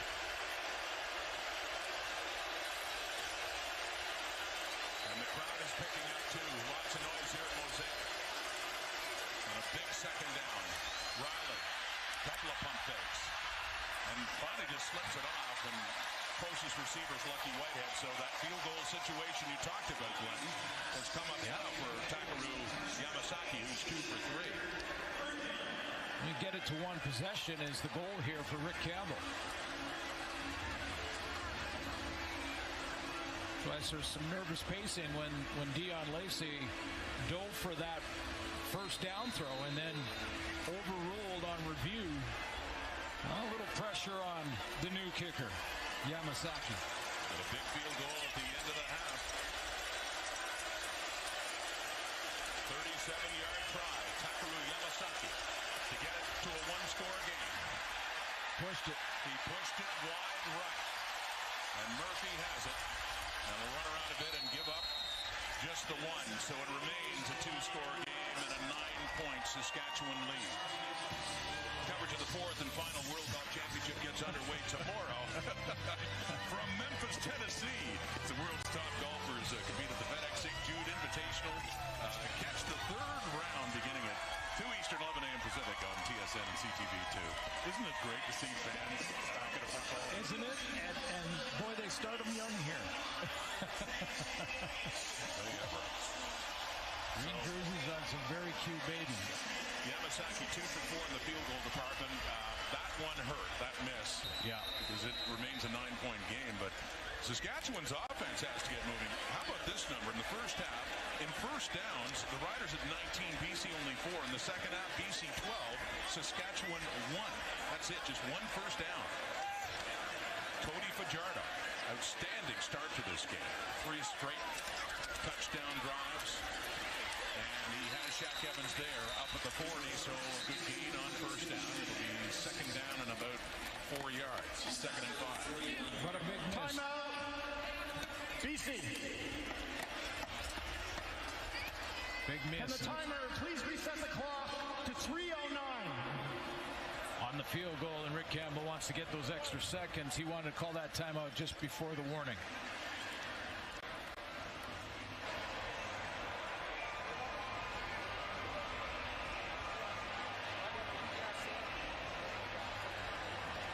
What a night this has turned out to be. And a lot more drama than we thought there would be the way it started. 31-0 for Saskatchewan in that first half. A much lower scoring game to start off this long-awaited CFL season last night in Winnipeg, and a very emotional night as well with the Bombers, the defending champions, beating the Hamilton Tiger Cats again. And tonight, what looked one-sided is certainly not one-sided now. Getting close to 3 minutes and the warning, and Saskatchewan trying to get another drive finally going here in the second half. Shaq Evans and the sticks do move. A first down for the Riders up across the 45. Mr. Gamboa couldn't get around Evans. Ran that slant route, and because the ball was thrown right into the midsection, see Gamboa can't get around there to get his hands on the football without interfering with Evans. So we do have a 3-minute warning now. Saskatchewan's on top, but not by nearly as much. We have a finish. Friday Night Football on TSN is proudly presented by The Brick, saving you more. Well, a lot of people are excited about Bill C-218, aren't they, Rod? That be able to bet very soon on CFL games. Not sure exactly when. Got to get that all sorted out, but the bill is passed, and the spread here tonight was 7.5. Well, which looked extremely safe when it was 31-0. If Yamasaki makes that field goal, they cover. Wow. No matter what, whether they win or lose. And Shaq Evans drops that one. And so it's second down and 10, and dangerous 2 for Saskatchewan, and Cody Fajardo cannot take anything for granted here. With the missed field goal, it's still a 9-point lead, so the Riders still very much in control to under 3 minutes to go. But if the drive stalls, and a lot of them have in this second half especially, we will see if Michael Riley and that Lions offense has something left in store. That one's completed over the middle. Mitchell Picton, and good work defensively afterwards. Oh, late flag. Oh, now they're swinging. And this could get messy for BC after it looked like they had them to a third down at about midfield. What happens now? Could be a very costly penalty as they still exchange words.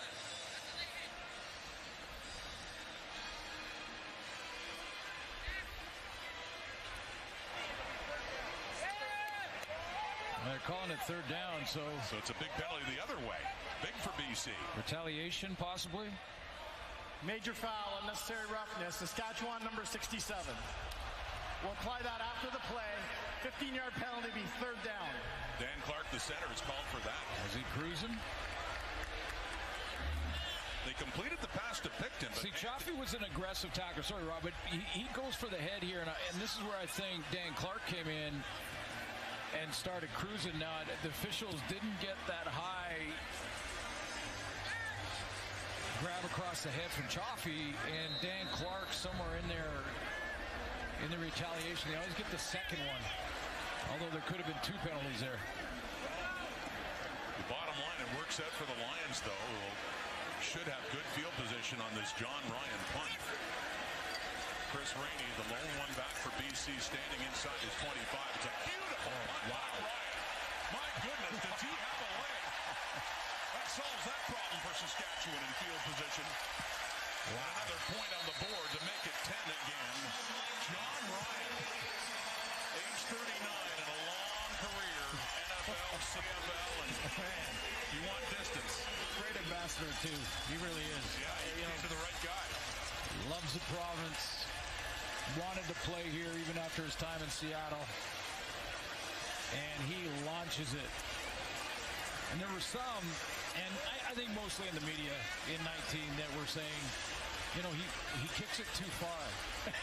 Well, no, but what I mean is they were in fairness, they were saying he needs to angle it out and kick it into the corners a little more and all that. And I'm saying, hey, if your problem with your punter is he kicks it too far, you got a good problem. I'll take that. Well, they will take the point here, and it's out to the 35, although a 10-point game again for Riley. Better looking pass there to Dominic Ryan, excuse me, better looking pass from Nathan Rourke, who's back in this game. So not Riley, he's out of the game again. It must have just given out. It must have got to a point where he just couldn't get it done with that elbow. So Riley, who didn't play in the first half, Rourke did, was 7 for 12, 137, and completes this pass. And BC up at their 53. Showing some poise, this Canadian rookie. And throwing on the move, it goes incomplete, intended for Shaq Johnson. Second down.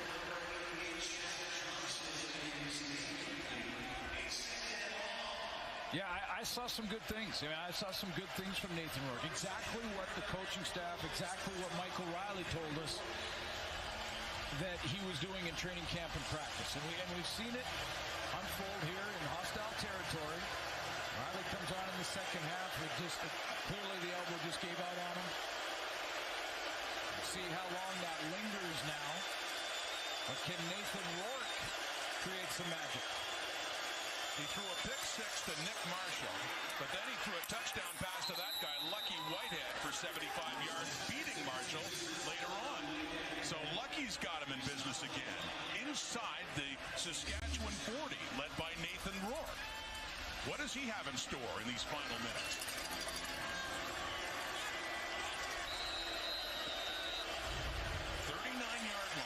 Not over yet. Two-possession game. BC needs to score, and quickly. And that one's incomplete.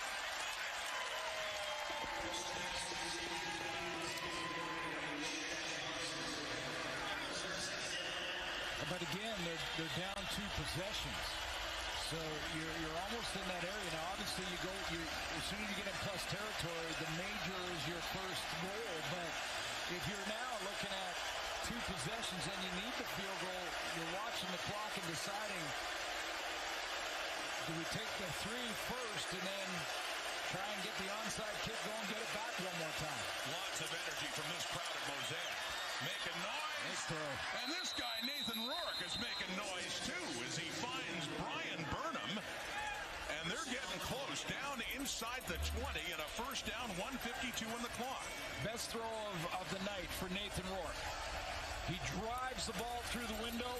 Linebackers on one side, Dion Lacey, Ed Gainey on the other.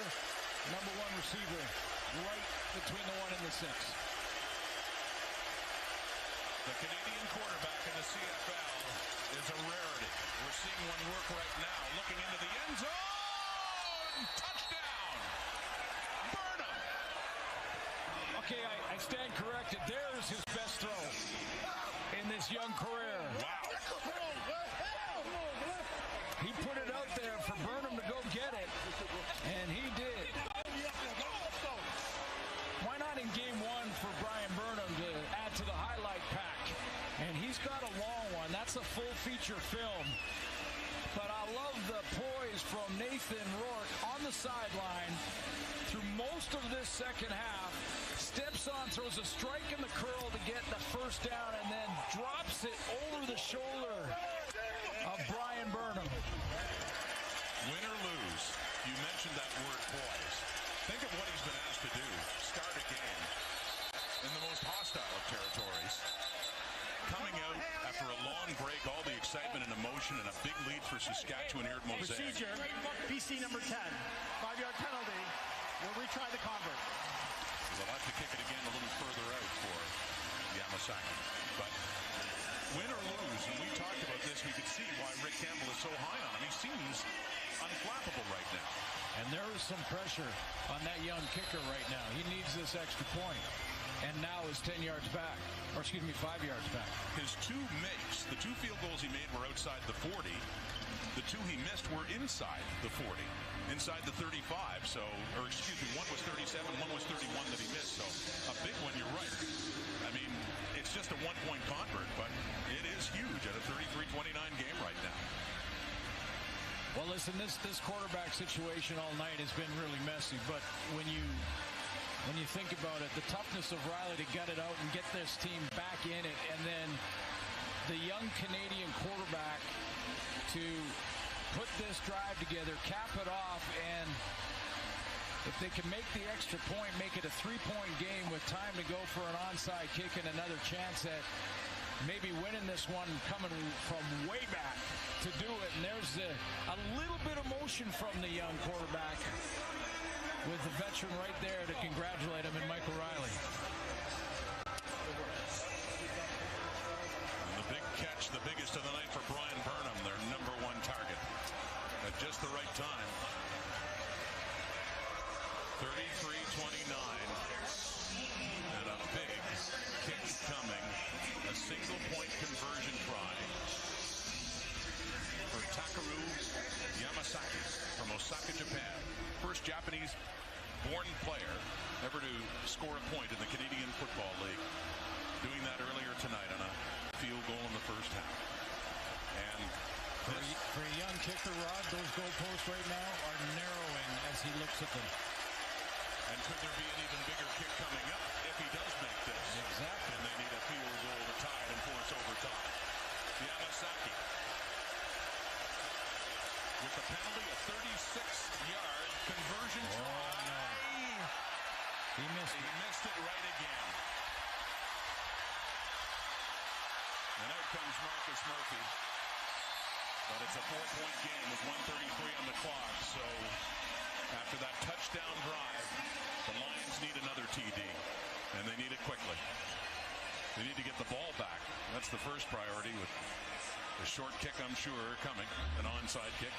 You know, and he's a young guy, and he'll bounce back from it, but 2 misses crucial late in this game are going to weigh on him. Although J.R. Tavai, his teammate, didn't help the youngster when he was offside and procedure call.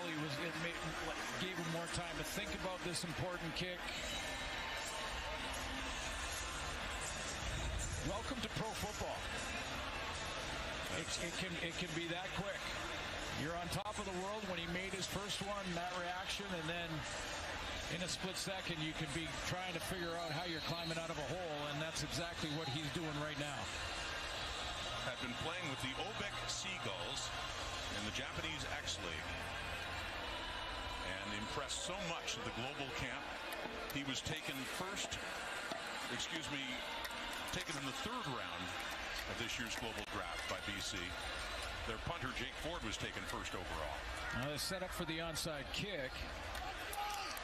You've got Ford out there as well, and sometimes they'll try and cross, and so that Saskatchewan doesn't know which direction they'll go, although they're lining up right now like they're going to kick it here, obviously, but they can switch that up with Ford in the huddle as well. But, this is another kick that he's got to make. It's got to go 10 yards.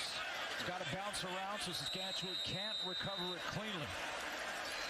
And what an indoctrination for a new global player coming to the CFL, faced with circumstances like tonight. See the 2 kickers, and there it goes. Didn't go quite the 10 yards, and it's Rider football anyway. They have the hands team out there to make sure. And the hands team, the Riders, can catch it short of 10 yards. They don't have to wait for it. They just go after it. The Lions, if they recover it short of 10, it's Saskatchewan ball. So Jordan Williams-Lambert, their slot back, coming in, and you're right, taking it before it went the 10 yards. And looking a little more academic now, although I shouldn't assume anything. I made a lot of assumptions when it was a 31-point game for Saskatchewan. They've only scored 2 points since then. BC has scored 29, 1:32 on the clock, and the Riders are certainly in position now to finally be able to wrap up this and their opening night. And a big return for the CFL this week, keeping it on the ground, letting the clock tick down. We're at 1:25, excuse me, right now.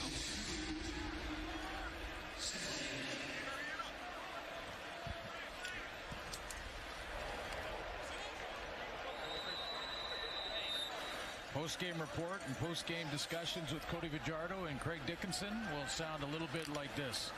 You know, we did some good things, but we've got a lot of work to do. Because the second half, you're right, they did stall big time. Credit to the BC defense. Well, you don't know what to expect. I thought that last night. Throwing there to Williams-Lambert.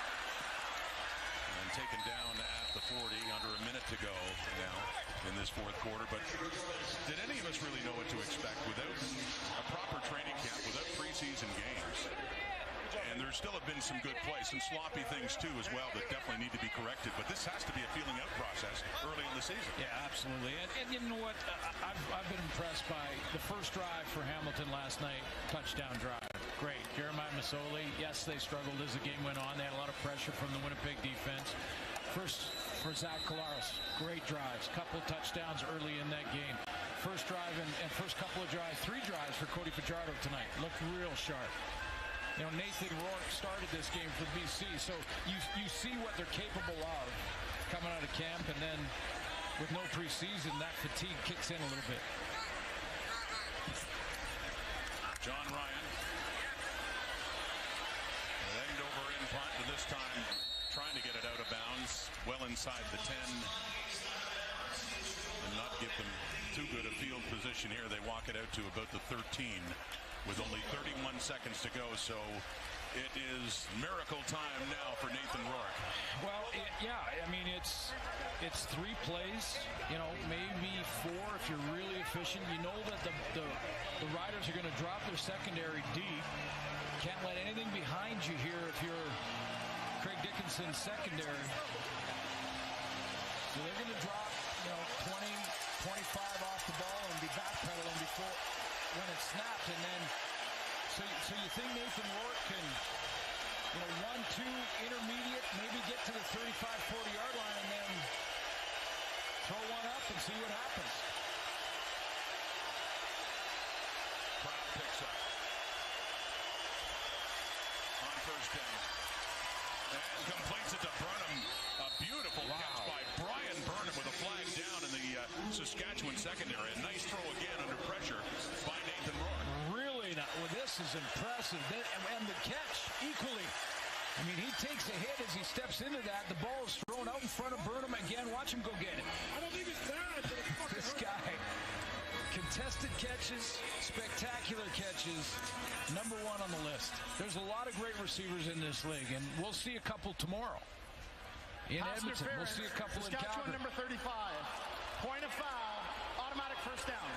We'll see some with, you know, across this league, but when you're talking about spectacular, one-handed, unbelievably acrobatic catches, number 1, well, did he catch it? It didn't look like he caught it. Maybe we sang his praises a bit too soon. Pass interference, that's why they moved it. Exactly. Point of foul, yeah. So up to the 30. Time running out on Rourke. And a pump fake. Gets it away and it's intercepted, and that'll do it. So Rourke throws another pick. In a night that did have some promising moments for him as well. It's A.C. Leonard and Joel Figueroa, the left tackle, consoling the rookie quarterback as he heads off with 19 seconds to go. A.C. Leonard. And Saskatchewan is going to win on an opening night. Some real good things, though, from this young Canadian quarterback. Real good. I mean, he got in trouble there. Desperate times calls for desperate measures. He's getting pulled down, and he just throws it in hopes. That's intercepted. Bounced back from the first interception in the first half to throw a touchdown to Lucky Whitehead. Showed real good composure. Good drive and throw for a touchdown to Brian Burnham to make it a 1-possession game late here. And, you know, he gave him a chance. I saw some great things in this quarterback. I think he's got a future. I agree with Rick Campbell as head coach. definitely showing a lot of poise to be put in the situation he was tonight with suddenly learning Michael Riley, would not be starting. I love y'all, baby. I love y'all. Probably see what daddy love y'all. That's for y'all. A fist bump there between the two QBs, the veteran and the rookie.